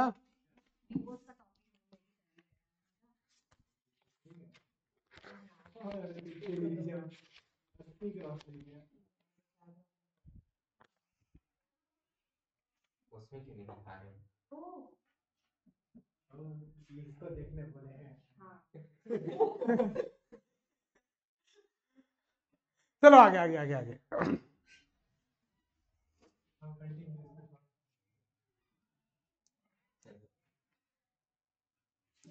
हाँ एक बात और सुनो, एक बात और सुनो जल्दी से, जो बहुत हैवी न्यूक्लियस हैं, जिनमें नंबर ऑफ प्रोटॉन्स बहुत ज्यादा है, 170 से ज्यादा, इधर इधर इधर, जो बहुत हैवी प्रोटॉन्स, हैवी न्यूक्लियस हैं, जिनमें नंबर ऑफ प्रोटॉन 170 से भी ज्यादा है, तो भले ही न्यूक्लियर फोर्स एक्ट कर रहा है लेकिन इलेक्ट्रोस्टैटिक फोर्स भी कर रहा है, मैं बताया था, और दो प्रोटॉन एक दूसरे को रिपेल कर रहे हैं। अब इतने सारे प्रोटॉन, अब इतने पास, तो उनका रिपल्सिव फोर्स इतना ज्यादा हो जाता है कि number of neutrons number of proton से क्या चाहिए अपन को, ज्यादा, है ना। तो न्यूट्रॉन ज्यादा होंगे तो एट्रैक्टिव फोर्स ज्यादा होगा, न्यूक्लियर फोर्स ज्यादा होगा, और रिपल्सिव फोर्स नहीं होगा, न्यूट्रॉन न्यूट्रॉन के बीच रिपल्सिव फोर्स नहीं है ना, रिपल्सिव फोर्स किसके बीच में है, प्रोटॉन और प्रोटॉन। तो जो हैवी न्यूक्लियस है उसमें आपका नंबर ऑफ न्यूट्रॉन जो है वो बहुत ज्यादा होने चाहिए नंबर ऑफ प्रोटॉन से, तभी जाकर के वो क्या होता है, स्टेबल, अदरवाइज क्या हो जाता है, अनस्टेबल। बात समझ में आई? आगे बढ़ते हैं। तो इसीलिए ये डिफाइन करना जरूरी है, न्यूट्रॉन टू प्रोटॉन रेशियो। क्या डिफाइन करना जरूरी है, न्यूट्रॉन टू प्रोटॉन रेशियो। अब एक बात खाली इसमें याद करनी है, ये कि जो लाइट न्यूक्लियाइज हैं, हल्के जो न्यूक्लियस हैं, उसमें n/z लगभग 1 के बराबर होना चाहिए। कितना होना चाहिए, 1। न्यूट्रॉन प्रोटॉन रेशियो मतलब n/z लगभग कितना होना चाहिए, 1। और जो हैवी न्यूक्लियस हैं उसमें n/z होना चाहिए लगभग 1.5 के आसपास, तब स्टेबल होंगे, अदरवाइज स्टेबल नहीं होंगे। Is that clear? तो मतलब लाइट के लिए ऐसे जाएगा x = y, मतलब जितने न्यूट्रॉन उतने प्रोटॉन। फिर हैवी के लिए क्या हो जाएगा, नंबर ऑफ न्यूट्रॉन्स ज्यादा, नंबर ऑफ प्रोटॉन्स कम, तो कर्व ऐसे आगे बैंड हो जाएगा। Is that clear? ये ग्राफ उतना इंपॉर्टेंट नहीं है जितना इसके बाद वाला ग्राफ इंपॉर्टेंट है। यहां पर मैं क्या बताया, फिर से रिपीट कर दे रहा हूं इधर, n और z का जो रेशियो है न्यूट्रॉन और प्रोटॉन का, वो लाइट एलिमेंट के लिए 1 होना चाहिए। 1 मतलब जितने न्यूट्रॉन उतने प्रोटॉन। Is that clear? और होते भी हैं, कार्बन, नाइट्रोजन, ऑक्सीजन, फ्लोरीन, ये सब के जो आपके नॉर्मल जितने भी पाए जाते हैं, उसमें जितने न्यूट्रॉन होते हैं उतने प्रोटॉन होते हैं। Is that clear? बट जो हैवी न्यूक्लियस है, यूरेनियम और ये सब, इन सब में अगर आप देखोगे तो नंबर ऑफ न्यूट्रॉन्स जो हैं वो बहुत ज्यादा हैं as compare to number of protons. और अगर ऐसा नहीं है, अगर ऐसा नहीं है तो वो अनस्टेबल हो जाएंगे। अनस्टेबल हो जाएंगे तो रिएक्शन करेंगे, न्यूक्लियर रिएक्शंस, जो अपन को आगे पढ़नी है। तो जो इतनी पूरी बातें की है स्टेबिलिटी की, ये सब की, ये सिर्फ और सिर्फ किसके लिए की है, न्यूक्लियर रिएक्शंस के लिए। ठीक है, जो अपन को देखनी है, देखनी क्या है, रटनी है, रट लेते हैं चलो। देखो, और ये जो अपन ने बातें करी ना अभी न्यूक्लियर फोर्स की, वो इस ग्राफ से एक्सप्लेन होती है। दो न्यूक्लियॉन्स, इधर सुनो, दो न्यूक्लियॉन्स के बीच का जो पोटेंशियल एनर्जी का ग्राफ है वो ऐसा आया। मिनिमम कहां हुआ, 1.2 पिकोमीटर में। कहां हुआ मिनिमम, 1.2 पिकोमीटर में। मतलब यहां पर एट्रैक्टिव फोर्स सबसे ज्यादा। रिवाइज करा दूं कैसे, धरती में, रिवाइज करना है, 11th पढ़े हो ना सब फिजिक्स, है ना। ग्रेविटेशनल पोटेंशियल एनर्जी का यहां फॉर्मूला है -Gm1m2/r, यही है। अरे अर्थ में यहां पर अगर कोई ऑब्जेक्ट है तो इसका पोटेंशियल एनर्जी का फॉर्मूला है -Gm1m2/r। मतलब ये अर्थ के जितना पास होगा उतना कम इसकी पोटेंशियल एनर्जी होगी और उतना ज्यादा फोर्स होगा अट्रैक्टिव का। वैसे ही यहां पर पोटेंशियल एनर्जी सबसे कम, मतलब अट्रैक्टिव फोर्स सबसे ज्यादा। समझ में आई? ये ग्रेविटी वाला एग्जांपल खाली इसीलिए दिया। ये 1.2 पिकोमीटर, ये एक ऐसी दूरी है जहां पर पोटेंशियल एनर्जी सबसे कम, पोटेंशियल एनर्जी सबसे कम मतलब न्यूक्लियर फोर्स सबसे ज्यादा।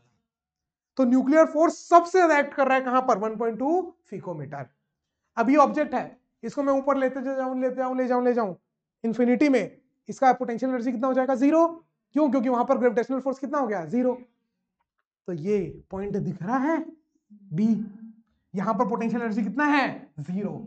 ये जो दूरी है ये है 0.8 पिकोमीटर। 0.8 पिकोमीटर में फोर्स कितना हो गया, न्यूक्लियर फोर्स 0, इसलिए पोटेंशियल एनर्जी क्या हो गई, 0। और 0.8 पिकोमीटर से कम रिपल्सिव फोर्स है तो पोटेंशियल एनर्जी क्या हो गया, पॉजिटिव। पॉजिटिव। बात समझ में आई? तो ये ग्राफ इंपॉर्टेंट है, इस ग्राफ से सीबीएसई कई बार सवाल पूछ चुका है, तो मतलब आईसीएसई में भी इंपॉर्टेंस तो होगी इसकी, है ना। तो ये ग्राफ ठीक है, क्लियर, पोटेंशियल एनर्जी का ग्राफ है ये, रेडियस के हिसाब से, कि दो न्यूक्लियॉन्स की दूरी, रेडियस बढ़ाते जाओगे, दूरी बढ़ाते जाओगे, तो उसके हिसाब से उसका पोटेंशियल एनर्जी का ग्राफ। सब कुछ यहां समझाया गया है। मिनिमम वेल डिफाइंड मिनिमा है 1.2 पिकोमीटर में, यहां पर इसका जो अट्रैक्टिव फोर्स है वो सबसे ज्यादा है, और न्यूक्लियर पोटेंशियल एनर्जी 0 है 0.8 पिकोमीटर में। सॉरी 0.08 लिख दिया मैं, इसको 0.8 है, इसको करेक्ट कर लेना। अच्छा ये तो, ये लाइन तो लिखी हुई नहीं है तुम्हारे उसमें, लिख लो, कहाँ है अच्छा नहीं, ये, अभी तो टाइप किया हूं मैं, ये लाइन लिख लो। डोंट वरी, आप लोग जो कमेंट सेक्शन से डाउनलोड करोगे, कमेंट सेक्शन से, डिस्क्रिप्शन से, उसमें ये अपडेटेड पीडीएफ ही रहेगा। एक चीज और अपडेट हो जाएगी उसमें, चैप्टर 13।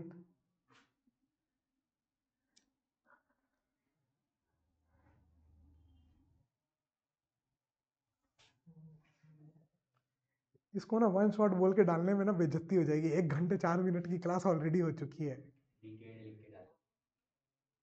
और डिटेल्ड एग्जाम से पहले कोई छुएगा भी नहीं। इसका एक और वीडियो बनाना पड़ेगा एकदम शॉर्ट में, 30-15 मिनट में रिवीजन कंप्लीट पूरे चैप्टर का। नहीं है टाइम इतना दूसरा चैप्टर फिर बॉडी को बाहर ही एक ही को वापस देखो।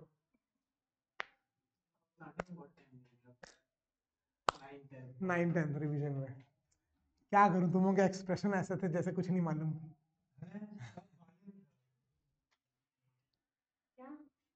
पॉज लें थोड़ा देर का।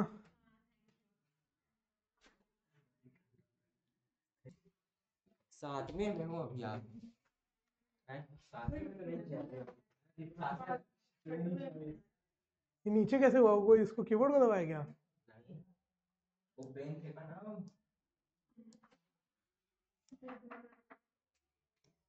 मेरे को बोलने में भैया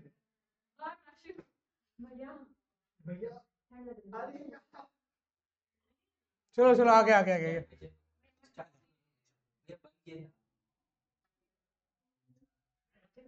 रेडियो एक्टिविटी एक्चुअल में क्या है इधर, जो अनस्टेबल न्यूक्लियस है, अनस्टेबल है ना, वो किसी भी कारण से हो सकता है, नंबर ऑफ प्रोटॉन्स के बहुत ज्यादा होने के कारण, या जैसे लाइटर में होता है ना, नंबर ऑफ प्रोटॉन जो है वो न्यूट्रॉन से बहुत ज्यादा होने के कारण। लाइटर एलिमेंट्स में भी हो सकता है और बहुत हैवी एलिमेंट्स में भी हो सकता है। तो होता क्या है इधर, जो अनस्टेबल न्यूक्लियस हैं वो स्टेबल बनना चाहते हैं, तो जब वो स्टेबल बनते हैं तो कुछ चीज एमिट करते हैं, है ना, रेडिएट करते रहते हैं, और यही जो स्पॉन्टेनियस रिएक्शन है जो अपने आप होती है उसी को अपन बोलते हैं रेडियो एक्टिविटी, है ना। और जो एलिमेंट्स इसको जिसमें जिस एलिमेंट्स में रेडियो एक्टिविटी होती है उसको बोलते हैं रेडियो एक्टिव एलिमेंट्स। तो जैसे जो आपका हाइड्रोजन है और ड्यूटेरियम है ना, और ये ट्रिटियम है, तो ये दोनों जो है वो रेडियो एक्टिव नहीं है, ये अनस्टेबल हैं। जैसे ये और ये अनस्टेबल हैं लेकिन ये रेडियो एक्टिव नहीं है। मतलब ड्यूटेरियम को रखोगे तो अपने आप डिसइंटीग्रेट या कुछ ज्वाइन हो करके अपने आप रिएक्शन नहीं करेगा, उसके लिए एनर्जी चाहिए बहुत ज्यादा। हाँ, ये जो है ये रेडियो एक्टिव है, इसको किसी चीज की जरूरत नहीं है, ये अपने आप स्पॉन्टेनियसली जो है वो फ्यूजन रिएक्शन करके एनर्जी को निकाल सकता है। बात समझ में आई? तो ये रेडियो एक्टिव है लेकिन ये दोनों रेडियो एक्टिव एलिमेंट्स नहीं है। और रेडियो एक्टिव एलिमेंट्स कौन कौन से हैं, देखो पीरियोडिक टेबल में देखो कई कई में ये शक्तिमान वाला सिंबल दिख रहा है क्या? उतना दूर से नहीं दिख रहा होगा, ऐसे ऐसे गोल सिंबल बना हुआ है, ऐसे ऐसे ऐसे शक्तिमान वाला, है ना। ये देखो नीचे के सारे एलिमेंट्स में ऑलमोस्ट ये बना हुआ है सिंबल, ये जितने में भी सिंबल बना हुआ है ये सारे क्या है, रेडियो एक्टिव एलिमेंट्स। अगर यहां पर देखोगे, ये देखो ये पिंक कलर का है ना, तो ये सारे के सारे क्या है, रेडियो एक्टिव एलिमेंट। तो ये सारे हैं रेडियो एक्टिव। रेडियो एक्टिव मतलब भैया ये अपने आप, मतलब ये अनस्टेबल है, ये इतने अनस्टेबल हैं कि खुद से डिसइंटीग्रेट होकर के कुछ कुछ एमिट कर सकते हैं ये, और एमिट करेंगे, तो इनको बोलते हैं रेडियो एक्टिव एलिमेंट्स। ठीक है, इसलिए इनको हमेशा किसी ना किसी चीज में डाल करके रखा जाता है, डुबा करके रखा जाता है, ताकि ये अपनी एक्टिव ना रहे, रेडियो एक्टिव ना रहे, डिसइंटीग्रेट ना हो, और डिसइंटीग्रेट नहीं होंगे तो भैया तब तक आप बचे रहोगे, है ना। चलो, और ये अलग अलग टाइप के पार्टिकल्स को निकालते हैं, जैसे अल्फा पार्टिकल, बीटा पार्टिकल जो भी अपन पढ़ेंगे, और गामा पार्टिकल। उसी हिसाब से अपन इसको बोलते हैं अल्फा डीके, बीटा डीके और गामा डीके। ठीक है, ये डीके अगर पढ़ना है, लेकिन law of radio activity delete हो गया इस साल सीबीएसई से, but law of radio activity एकदम कॉमन सेंस बोलता है कि अगर 100 एटम्स हैं, 100 एटम्स हैं, तो अगर मान लो उसमें से डिसइंटीग्रेट हो रहे हैं पर सेकेंड, इधर देखो, इधर भैया एकदम common law of radio activity, एकदम कॉमन सेंस है। अगर 100 एटम है और मान के चलो 4 एटम्स डिसइंटीग्रेट हो रहे हैं, मतलब रिएक्शन हो रहा है पर सेकेंड, तो अगर 50 होंगे तो कितने होंगे, 2 एटम पर सेकेंड। यही लॉ है, लॉ ऑफ रेडियो एक्टिविटी, कि जो रेट ऑफ डीके है इसको क्या बोलते हैं, rate of decay, that is directly proportional to number of atoms. जितने ज्यादा एटम्स होंगे डीके उतना ज्यादा होगा डायरेक्टली, तो rate of decay is directly proportional to number of atoms, number of nucleons. और इस प्रोपोर्शनैलिटी साइन को हटाने के लिए एक कांस्टेंट डाल देते हैं जिसको बोलते हैं डीके कांस्टेंट। ये डेल्टा टी को उधर ले जाके इंटीग्रेट करते हैं तो एक इक्वेशन आती है। ये सब लास्ट ईयर तक था, सब लास्ट ईयर तक था, इस साल कैंसिल हो गया है, ये सब हट गया इस साल। ठीक है, चलो आगे बढ़ते हैं। हाफ लाइफ, ये सब लास्ट ईयर तक था। हाफ लाइफ मतलब अगर मान लो टोटल 100 न्यूक्लियॉन्स हैं तो हाफ मतलब 50 होते तक कितना टाइम लगेगा, उसको बोलते हैं हाफ लाइफ, है ना। और हाफ लाइफ ही अपन जनरली सब चीज की बताते हैं। और कई चीजों के आपने देखा होगा ना, पता लगाते हैं कि ये 300 साल पुराना है कि 400 साल पुराना है, 800 साल पुराना है, जो जमीन के अंदर से निकलता है, तो यही देख के बताया जाता है, डिसइंटीग्रेशन देख करके, है ना। कैलकुलेट किया जाता है कि कितने साल पहले का है कोई भी चीज। जो फॉसिल्स आपके जो धरती के अंदर से निकाले जाते हैं ना, तो उसको ये रिएक्शन से ही पता लगाते हैं, रेडियो एक्टिविटी से। चलो आगे बढ़ते हैं।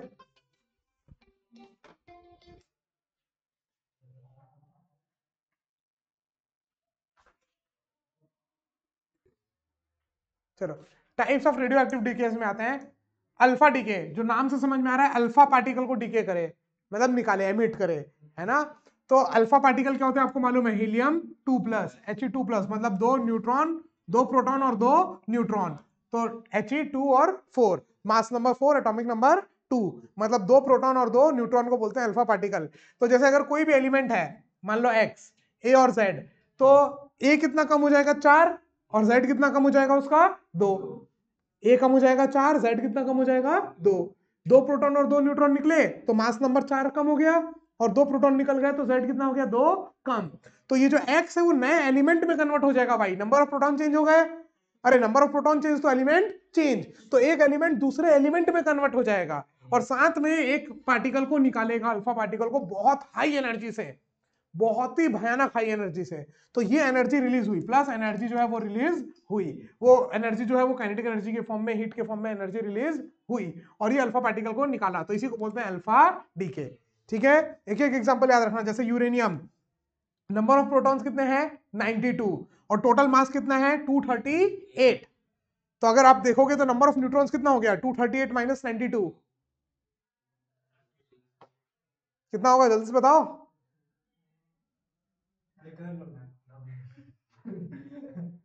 ये आ गया 6, और 23 माइनस 9 14, 146। तो देखो नंबर ऑफ प्रोटॉन तो सिर्फ 92 है नंबर ऑफ प्रोटॉन, लेकिन नंबर ऑफ न्यूट्रॉन कितने हैं, 146, फिर भी अनस्टेबल है। सोच रहे हो, इतने न्यूट्रॉन्स होने के बाद भी अनस्टेबल है, क्योंकि इतना भारी एलिमेंट है ये कि इसका Z/N रेशियो जो है वो 1.5 से भी ज्यादा होना चाहिए, है ना। तो उस कारण से प्रोटॉन प्रोटॉन आपस में रिपेल कर रहे हैं, 92 प्रोटॉन्स हैं अभी भी, और वो आपस में एक दूसरे को क्या कर रहे हैं, रिपेल। तो ये अनस्टेबल है, तो ये किस में कन्वर्ट हो गया, TH, है ना। इसका नाम यहाँ पर मैं लिखा था, क्या है, TH, थेरेनियम, थोरियम, थोरियम है ना, कहाँ गया, कहाँ गया TH, दिख रहे हैं, ये रहा थोरियम। ये किस में कन्वर्ट हो गया, थोरियम, जिसका एटॉमिक नंबर कितना है, 90, और मास नंबर 234, और इसने एक क्या पार्टिकल निकाल दिया बाहर, अल्फा पार्टिकल। तो इस टाइप से आपको 2-3 रिएक्शन याद रख सकते हो, ठीक है, कि अल्फा रिएक्शन, अल्फा डीके जब भी होगा तो एक अल्फा पार्टिकल बाहर निकलेगा, और 2 प्रोटॉन नंबर कम होंगे, और 4 मास नंबर कम होगा। इज दैट क्लियर, बस। पेरेंट न्यूक्लियाई कौन होता है, ये जो डिसइंटीग्रेशन से पहले जो एलिमेंट है उसको बोलेंगे पेरेंट न्यूक्लियस, डिसइंटीग्रेट होने के बाद जो बना वो क्या है, daughter nucleus. Is that clear. और ये ज्यादा स्टेबल होता है एज कंपेयर टू पेरेंट, तभी तो अनस्टेबल था, तभी तो वो डीके किया। वो डीके क्यों क्योंकि वो अनस्टेबल से क्या होना चाहता है, स्टेबल, इसलिए उसने डीके किया। ठीक है, आगे बढ़ते हैं। Beta decay, beta decay 2 type के होते हैं, एक में प्रोटॉन न्यूट्रॉन में कन्वर्ट होता है, एक में न्यूट्रॉन प्रोटॉन में। ठीक है, एक में प्रोटॉन कन्वर्ट हो रहा है न्यूट्रॉन में, एक में न्यूट्रॉन कन्वर्ट हो रहा है प्रोटॉन में। तो देखो सबसे पहले आता है beta minus decay, beta minus decay, एक होता है बीटा प्लस डीके। तो यहां पर क्या हो रहा है, neutron is getting converted into proton, neutron proton में कन्वर्ट हुआ। तो देखो इधर देखो, न्यूट्रॉन था न्यूट्रल, न्यूट्रॉन था न्यूट्रल। तो चलो भैया मास तो सेम है, जितना न्यूट्रॉन का उतना ही प्रोटॉन का मास है। इसके पास कोई चार्ज नहीं था, अगर एक पॉजिटिव चार्ज आया तो कुछ नेगेटिव चार्ज भी आना चाहिए, तो साथ में एक इलेक्ट्रॉन भी निकला। अब जब इन तीनों खाली पार्टिकल का कंजर्व किया गया एनर्जी और मोमेंटम, तो बोला गया भैया कुछ तो गड़बड़ है, कुछ मिसिंग है, मतलब कुछ मोमेंटम कंजर्व करने के लिए, कुछ एनर्जी कंजर्व करने के लिए अपन ने देखा कि भैया एक और कोई पार्टिकल होगा या कुछ तो होगा जो निकला होगा इसके साथ। जब न्यूट्रॉन जो है जब वो प्रोटॉन में कन्वर्ट हुआ होगा तो एक तो इलेक्ट्रॉन भी बना, जब न्यूट्रॉन प्रोटॉन में कन्वर्ट हुआ तो एक इलेक्ट्रॉन बना, और इन सबकी एनर्जी और मोमेंटम की कंजर्वेशन से अपन को ये पता चला कि कुछ और भी निकला है जिसका ना तो मास है, ना कोई चार्ज है, ना के बराबर मास, ना के बराबर चार्ज, कुछ नहीं। तो भैया उसको जो निकला उसको अपन ने नाम दे दिया एंटी न्यूट्रिनो। क्या नाम दे दिया? Anti neutrino. क्या नाम दे दिया? Anti neutrino. क्यों दिया, समझ में आया? क्योंकि जब अपन ने देखा एक न्यूट्रॉन जब प्रोटॉन और इलेक्ट्रॉन में बदल रहा है तब मोमेंटम कंजर्व नहीं हो रहा है, एनर्जी कंजर्व नहीं हो रही है, तो कुछ और भी होगा जिसको अपन ने डिटेक्ट नहीं कर पाया होगा, और बहुत मुश्किल होता है इनको डिटेक्ट करना। जो एंटी न्यूट्रिनो और न्यूट्रिनो होते हैं इन दोनों को डिटेक्ट करना बहुत मुश्किल, क्योंकि कोई मास ही नहीं है, कोई चार्ज ही नहीं है, कैसे डिटेक्ट करोगे? और ये ऑलमोस्ट हर चीज के आर पार जा सकते हैं। है क्या? कुछ तो है, ठीक है, मतलब डार्क मैटर नहीं, ये एक्चुअल में ना जब आप और क्वांटम थ्योरीज जब पढ़ोगे तब आपको लेप्टॉन्स होते हैं, है ना, बोसॉन्स होते हैं, तो उनकी फैमिली से बिलोंग करते हैं ये कुछ, ठीक है। हाँ, मतलब ये एक तरीके से मोमेंटम और उसको कंजर्व करने के लिए अपन ने इक्वेशन में एक क्वांटिटी डाल दी कि ये कुछ तो है जो निकला यहां से, है ना, जिनको डिटेक्ट किया जा सकता है लेकिन बहुत मुश्किल होता है, बहुत ज्यादा मुश्किल होता है, ठीक है। तो देखो जैसे कार्बन 14 कन्वर्ट हो रहा है नाइट्रोजन 14 में, तो देखो नंबर ऑफ प्रोटॉन कितने थे? 6, और नंबर ऑफ न्यूट्रॉन्स कितने थे? प्रोटॉन 6 और न्यूट्रॉन्स 14 माइनस 6 8। अब क्या हुआ, एक न्यूट्रॉन कन्वर्ट हो गया किसमें? प्रोटॉन में, तो नंबर मास नंबर तो वही का वही रहेगा, क्योंकि जितना मास न्यूट्रॉन का उतना ही मास प्रोटॉन का, बस नंबर ऑफ प्रोटॉन पहले 6 थे, अब कितने हो गए? 7। तो कार्बन से कन्वर्ट हो गया एलिमेंट किसमें? नाइट्रोजन में, और जब कार्बन से नाइट्रोजन में कन्वर्ट हुआ तो एक इलेक्ट्रॉन निकला, और एनर्जी कंजर्व और मोमेंटम कंजर्व करने के लिए अपन ने एक और पार्टिकल यहां पर बोल दिया जो निकला साथ में, वो क्या है? Anti neutrino. एंटी न्यूट्रिनो, है ना, ऐसे ऐसे दिखा देते हैं।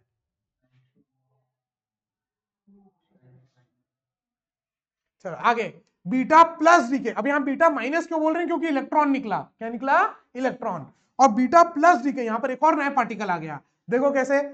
अब इधर देखो, यहां पर क्या हो रहा है? प्रोटॉन कन्वर्ट हो रहा है किसमें? न्यूट्रॉन में, तो इसका पॉजिटिव चार्ज था, न्यूट्रॉन में तो नहीं आया, तो बोला गया कि एक पॉजिटिव चार्ज भी रिलीज हुआ होगा, ई प्लस बोलते हैं, पॉजिट्रॉन। क्या बोलते हैं इसको? पॉजिट्रॉन, जिसका मास तो इलेक्ट्रॉन के जितना है लेकिन चार्ज प्रोटॉन के जितना, प्लस। समझ में आया? मतलब एक ऐसा इलेक्ट्रॉन जिसके पास पॉजिटिव चार्ज है, उसको नाम दे दिया पॉजिट्रॉन, क्योंकि एक जो पार्टिकल निकला उसका मास उतना ही था जितना इलेक्ट्रॉन का है, लेकिन उसकी चार्ज कैसा निकला? उसके पास पॉजिटिव, तो इसको नाम दे दिया पॉजिट्रॉन। और पूरी इक्वेशन को बैलेंस करने के लिए न्यूट्रिनो, एक और चीज क्या निकला? न्यूट्रिनो, ठीक है। और यहां पर पॉजिटिव चार्ज निकल रहा है, इसलिए इसको बोलते हैं beta plus decay, beta plus decay. तो मुद्दे की बात जो रटनी है, इधर देखो, मुद्दे की बात जो रटनी है वो क्या रटनी है? बीटा माइनस डीके में न्यूट्रॉन कन्वर्ट होता है प्रोटॉन में, इलेक्ट्रॉन में और एंटी न्यूट्रिनो में। इलेक्ट्रॉन निकला इसलिए इसको बीटा माइनस डीके बोलते हैं। प्रोटॉन जब कन्वर्ट होता है न्यूट्रॉन में तो पॉजिटिव चार्ज चला गया, तो पॉजिटिव इधर था तो इधर भी आना चाहिए, तो अपन ने बोल दिया यहां पर इलेक्ट्रॉन है पॉजिटिव चार्ज का, ठीक है, पॉजिट्रॉन, इसको नाम क्या दे दिया? Positron. Plus conservation of energy के लिए एक और चीज निकली, न्यूट्रिनो, ठीक है। इनकी अलग अलग प्रॉपर्टीज के कारण इनको अलग अलग नाम दिया, एक को न्यूट्रिनो तो एक को एंटी न्यूट्रिनो, है ना। कभी गूगल करके चैट जीपीटी से पूछना, वो बहुत लंबा ऐसे देगा उसके बारे में, है ना, तब पढ़ना उसको, ठीक है। एग्जाम्पल याद रखना, ठीक है। जो ये आपका Na सोडियम है वो आपका कन्वर्ट हो रहा है नियॉन में, सोडियम कन्वर्ट हो रहा है किसमें? नियॉन में, ठीक है।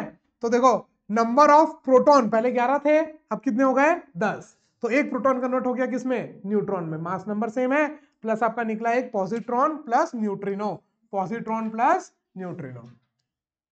और एक है गामा डीके, पॉजिट्रॉन क्या है, न्यूट्रिनो क्या है, एंटी न्यूट्रिनो क्या है, लिख दिया यहां पर, वही चीज मैंने आपको बताया, एक्सप्लेन करने के लिए इनको बनाया गया है। Neutrino and anti neutrino is important to balance the momentum and energy of the reaction. Reaction का एनर्जी और मोमेंटम को कंजर्व करने के लिए इन विचारों को लगाया गया है यहाँ पर, न्यूट्रिनो और एंटी न्यूट्रिनो को। गामा डीके लास्ट है, गामा डीके, और सबसे ज्यादा एनर्जी इन्हीं के पास होती है गामा डीके। एक्चुअल में गामा डीके कुछ नहीं है, गामा एक फोटोन है। क्या है? फोटोन, हाई एनर्जी फोटोन, बहुत भयानक एनर्जी वाला फोटोन, है ना। जैसे आपको मालूम है ना, फोटॉन्स जो होते हैं, इलेक्ट्रोमैग्नेटिक वेव होती है वो रेडियो वेव से लेकर के गामा रेज तक, वही गामा रेज है, ठीक है। तो ये वही फोटॉन्स है, सारे के सारे फोटॉन्स है ना, रेडियो वेव्स, माइक्रोवेव, सबके सब क्या है? फोटॉन्स है, अलग अलग एनर्जी के। एकदम कम एनर्जी तो रेडियो वेव्स बोलते हैं, थोड़ी ज्यादा एनर्जी तो इंफ्रारेड, और ज्यादा एनर्जी तो ये विजिबल रेज जिसके कारण देख पाते हैं, और ज्यादा एनर्जी तो अल्ट्रावायलेट रेज, और ज्यादा एनर्जी तो एक्स रेज, और ज्यादा एनर्जी तो गामा रेज। तो एकदम हाई एनर्जी, मतलब ये बहुत सारी चीज को पेनिट्रेट कर देती हैं, आर पार चल जा सकती हैं। तो ये फोटॉन्स हैं। तो जब एक एक्साइटेड न्यूक्लियस जो है वो अपने एक एक्साइटेड स्टेट से दूसरे एक्साइटेड स्टेट में जब वो जाता है तो बहुत हाई एनर्जी फोटोन को रिलीज करता है, जिसको अपन बोलते हैं गामा डीके। क्या बोलते हैं? Gamma decay. अब न्यूक्लियर फिजन और फ्यूजन में कभी अल्फा डीके होता है, कभी बीटा डीके, कभी गामा डीके, कभी बीटा प्लस, कभी बीटा माइनस। तो अलग अलग टाइप की न्यूक्लियर फिजन और फ्यूजन रिएक्शंस में अलग अलग चीजें होती हैं। रेडियो एक्टिविटी क्या है? स्पॉन्टेनियस, खुद से कोई एक अनस्टेबल एलिमेंट स्टेबल बनने के लिए कुछ कुछ एमिट कर रहा है ना, डीके कर रहा है, तो अपन उसको उस स्पॉन्टेनियस रिएक्शन को बोलते हैं radio activity. Is that clear? जिसमें 3 टाइप की रेडियो एक्टिविटी है, अल्फा, बीटा और गामा, है ना। अब ये फिजन और फ्यूजन जो टाइप के न्यूक्लियर रिएक्शंस हैं, वो याद रखना अलग अलग है। फिजन और फ्यूजन क्या है? Nuclear reactions. और अल्फा बीटा गामा है न्यूक्लियर डीके, अलग अलग टाइप के डीके जो न्यूक्लियर फिजन और फ्यूजन के टाइम ही होते हैं। चलो, की फीचर्स क्या है? स्पॉन्टेनियस प्रोसेस है ना। और दूसरा एक्सपोनेंशियल डीके होता है ना। एक्सपोनेंशियली घटते हैं ये, जैसे सबसे ज्यादा नंबर ऑफ पार्टिकल हैं तो सबसे ज्यादा डीके हो रहे हैं, फिर नंबर ऑफ पार्टिकल्स कम होते जाएंगे तो डीके कम होते जाएगा, तो ये एक्सपोनेंशियल डीके होता है। एप्लीकेशंस आपको मालूम है, यूज कहां कहां होता है? मेडिसिन में, है ना, आपका इंडस्ट्रीज, एनर्जी, आर्चियोलॉजी, क्या ये, अच्छा कार्बन डेटिंग में नहीं बताया, जो अंदर अर्थ के नीचे से फॉसिल्स होते हैं उनकी डेट देखना कि वो कितने साल पुराना है, तो उसके लिए भी काम आते हैं जो फॉसिल्स होते हैं उनके लिए। आगे बढ़ते हैं फटाक से। न्यूक्लियर एनर्जी, यही न्यूक्लियर रिएक्शंस के दौरान जो इतनी भर भर के एनर्जी आपको मिल रही है, जिसको आप यूज कर रहे हो, उसी को बोलते हैं न्यूक्लियर एनर्जी। तो न्यूक्लियर एनर्जी आपको मिल रही है 2 चीजों से, न्यूक्लियर फिजन और न्यूक्लियर फ्यूजन। फिजन क्या था आपका? टूटना। फ्यूजन क्या था? जुड़ना। तो फिजन में क्या हो रहा है? स्प्लिट हो रहा है। Fission is a process where a heavy nucleus split into 2 lighter nucleus, releasing a large amount of energy along with free neutrons. Free neutrons के साथ बहुत सारी एनर्जी दे रही है, इसी रिएक्शन को बोलते हैं न्यूक्लियर फिजन रिएक्शन, ठीक है। जैसे एग्जांपल है, यूरेनियम आपका कन्वर्ट हो रहा है बेरियम में और क्रिप्टॉन में। फिर ये बेरियम, क्रिप्टॉन और अलग अलग में भी हो सकता है। यूरेनियम आपका एंटीमनी में भी हो सकता है और नियोबियम में भी हो सकता है। यूरेनियम ही आपका हो रहा है जेनॉन में और स्ट्रोंटियम में। तो अलग अलग टाइप से, जरूरी नहीं है कि यूरेनियम हमेशा एक ही में टूटे, वो अनस्टेबल है, वो बस स्टेबल होना चाहता है, तो कितने में भी डिवीजन में टूट सकता है। जैसे मान लो 56 प्रोटॉन इसको गए, 36 प्रोटॉन इसको, या 51 इसको, 41 इसको, टोटल होंगे कितने? 92। टोटल नंबर ऑफ प्रोटॉन्स कितने हैं? 92। अब वो जरूरी नहीं कि एकदम बराबर टूटेंगे या एक फिक्स रेशियो में टूटेंगे, वो अलग अलग टाइप से टूट सकते हैं। तो यूरेनियम कई बार टूट के बेरियम और क्रिप्टॉन भी बन सकता है आपका, कभी एंटीमनी और नियोबियम बन सकता है, कभी जेनॉन या स्ट्रोंटियम बन सकता है। तो इस टाइप से अलग अलग तरीके से ब्रेक हो सकते हैं, वो अलग अलग तरीके से फिजन हो सकता है सेम चीज का, है ना। ये हो गया यूरेनियम। हाँ, मैकेनिज्म क्या है? अब देखो, ये इसको चेन रिएक्शन क्यों बोलते हैं? देखो, ये जब रिएक्शन हो रहा है तो एक किसकी जरूरत हो रही है? न्यूट्रॉन की। किसकी जरूरत हो रही है? न्यूट्रॉन। एक न्यूट्रॉन यूरेनियम से जुड़ जा रहा है ना, और जैसे जुड़ जा रहा है अनस्टेबल हो जा रहा है, अनस्टेबल होकर के टूट जा रहा है, और टूटने के बाद 2, 4, 5 न्यूट्रॉन और निकाल रहा है।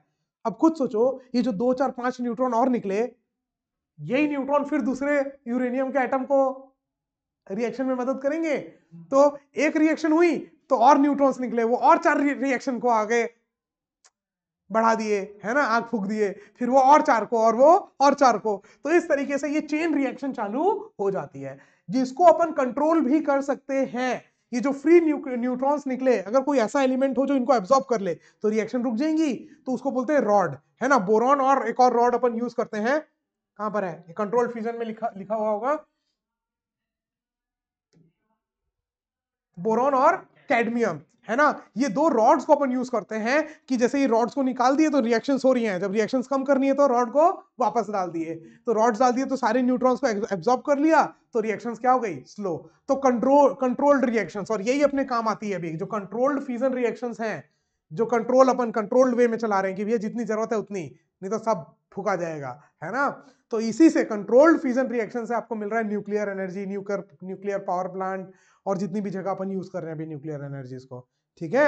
आयरन मैन जैसे अपने चेस्ट में यूज कर रहा था न्यूक्लियर रिएक्शंस को, न्यूक्लियर फ्यूजन रिएक्शंस को, that is controlled nuclear fusion reaction, जिसको इतना छोटा आज तक नहीं बनाया गया है मूवीज में छोड़ करके, टोनी स्टार्क को छोड़ करके। नया एलिमेंट ही बना।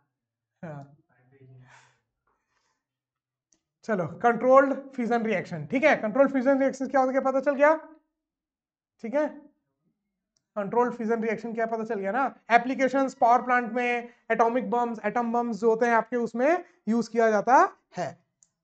न्यूक्लियर फ्यूजन रिएक्शन क्या है, जुड़ना, दो लाइटर एलिमेंट का जुड़ करके हैवी एलिमेंट बनना। तो ये टोटल 4 प्रोसेस में होता है, जिसको कंबाइन करके अपन एक प्रोसेस भी लिख सकते हैं। एक्चुअल में होता क्या, दो hydrogen element, normal hydrogen element है, दो नॉर्मल हाइड्रोजन एलिमेंट मिलके बनते हैं हैवी ड्यूटेरियम। दोनों क्या है, क्या नाम था, प्रोटियम, जो भी नाम था। नॉर्मल हाइड्रोजन एलिमेंट्स इधर ये दो पहले मिलके क्या बने, हैवी एलिमेंट। ड्यूटेरियम में क्या निकाले, पॉजिट्रॉन प्लस आपका न्यूट्रिनो, है ना। तो ये बीटा प्लस डीके हुआ, क्या हुआ, बीटा प्लस डीके। तो बीटा, अल्फा बीटा गामा जितने भी डीकेज हैं वो न्यूक्लियर फ्यूजन दोनों में होते रहते हैं, ठीक है। कहीं पर कोई, कहीं पर कोई। अब ये एक इलेक्ट्रॉन जो पॉजिटिव था, पॉजिट्रॉन, वो नेगेटिव इलेक्ट्रॉन से मिल करके क्या बना दिया, गामा डीके हो गया। यहाँ पर गामा रेज, फोटॉन्स निकाले, प्लस एनर्जी निकाला। पहले रिएक्शन में कितनी एनर्जी निकली, 0.42 मेगा इलेक्ट्रॉन वोल्ट, दूसरे में 1.02 मेगा इलेक्ट्रॉन वोल्ट। फिर क्या हुआ, ये ऐसे दो बने ड्यूटेरियम, वो दोनों एक ड्यूटेरियम फिर एक हाइड्रोजन के साथ मिला और क्या बनाया, हीलियम 3 मास वाला। कौन सा बनाया, हीलियम 3 मास वाला।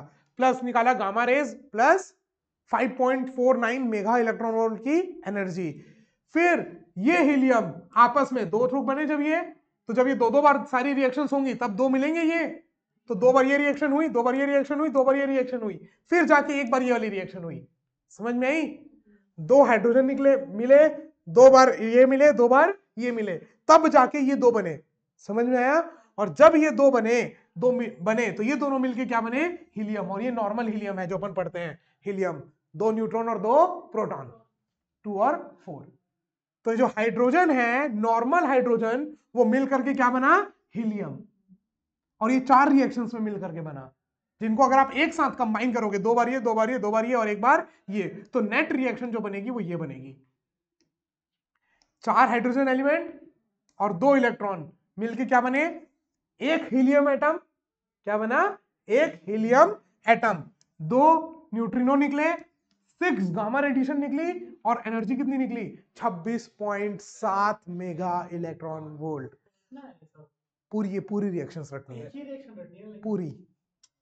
ये पूरी, हाँ, ये पूरी। इसके अलावा और मतलब सन की रिएक्शन नहीं है, सन में जो आपको एनर्जी मिल रही है वो इसी रिएक्शन से मिल रही है। हाँ नहीं किया है, अब ये लिख रहा था बैठ के। अभी बैठ के यही तो लिख रहा था उसमें।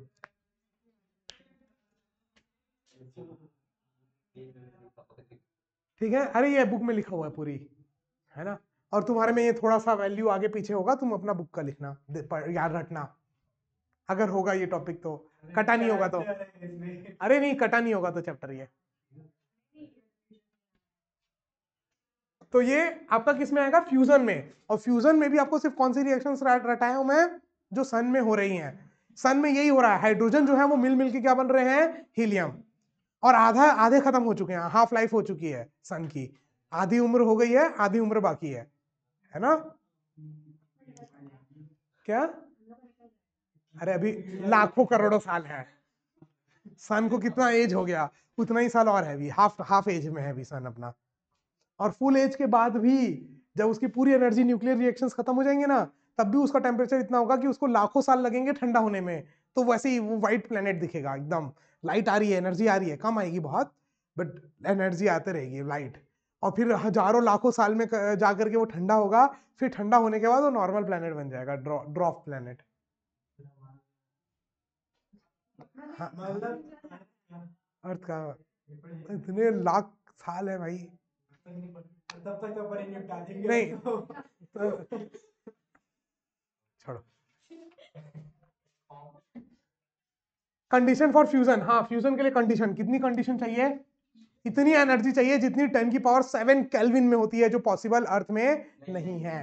कूलम रिपल्सन को, दो प्रोटॉन आपस में रिपेल कर रहे हैं, तो इन दोनों को उतना पास लाने के लिए भैया इतनी एनर्जी चाहिए जो अर्थ में पॉसिबल नहीं है। हाँ, अब अगर तुम गूगल में लिखोगे कि क्या न्यूक्लियर बम बन पाया है, फ्यूजन बम, तो लिख के आएगा यस।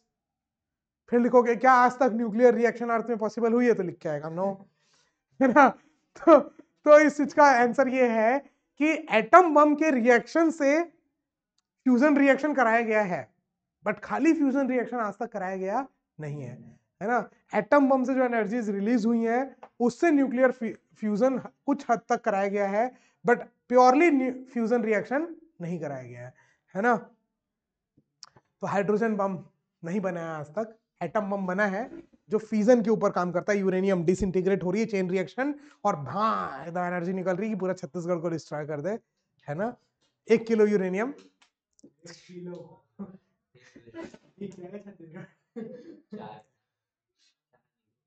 चलो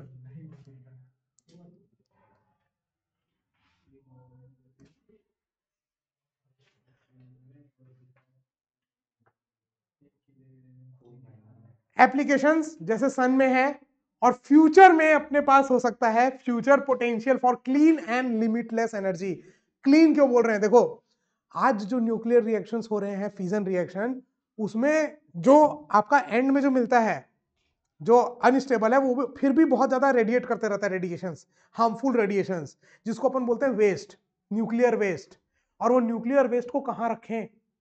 कहीं नहीं रख सकते, समझ रहे हो? उनको ना डिकम्पोज कर सकते, ना कुछ कर सकते।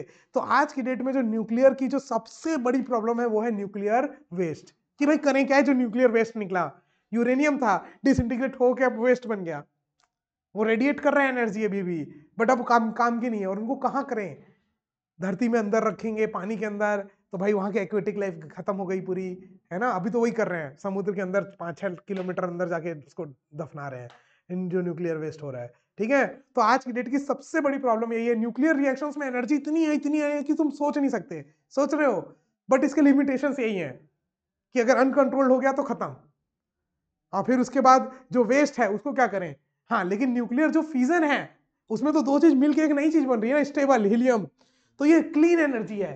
तो ये फ्यूचर के लिए बहुत पोटेंशियल माना जाता है। आजकल सारे साइंटिस्ट मानते हैं कि जो न्यूक्लियर फ्यूजन अगर अपन यहाँ पर कराना सीख गए अर्थ में, तो ये अनलिमिटेड एनर्जी देगा, अनलिमिटेड एनर्जी अर्थ को, अनलिमिटेड एनर्जी, वो भी क्लीन, क्लीन एनर्जी एकदम। ठीक है, कोई कोई वो नहीं, कोई प्रदूषण नहीं, कुछ भी नहीं, और लिमिटलेस एनर्जी, कोई इन्फानाइट एनर्जी मिल जाएगी अपन को, इन्फानाइट एनर्जी। समझ में आया? तो इसको फ्यूचर का माना जाता है।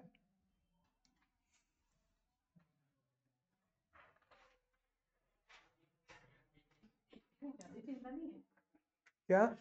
पढ़ाओ तो बस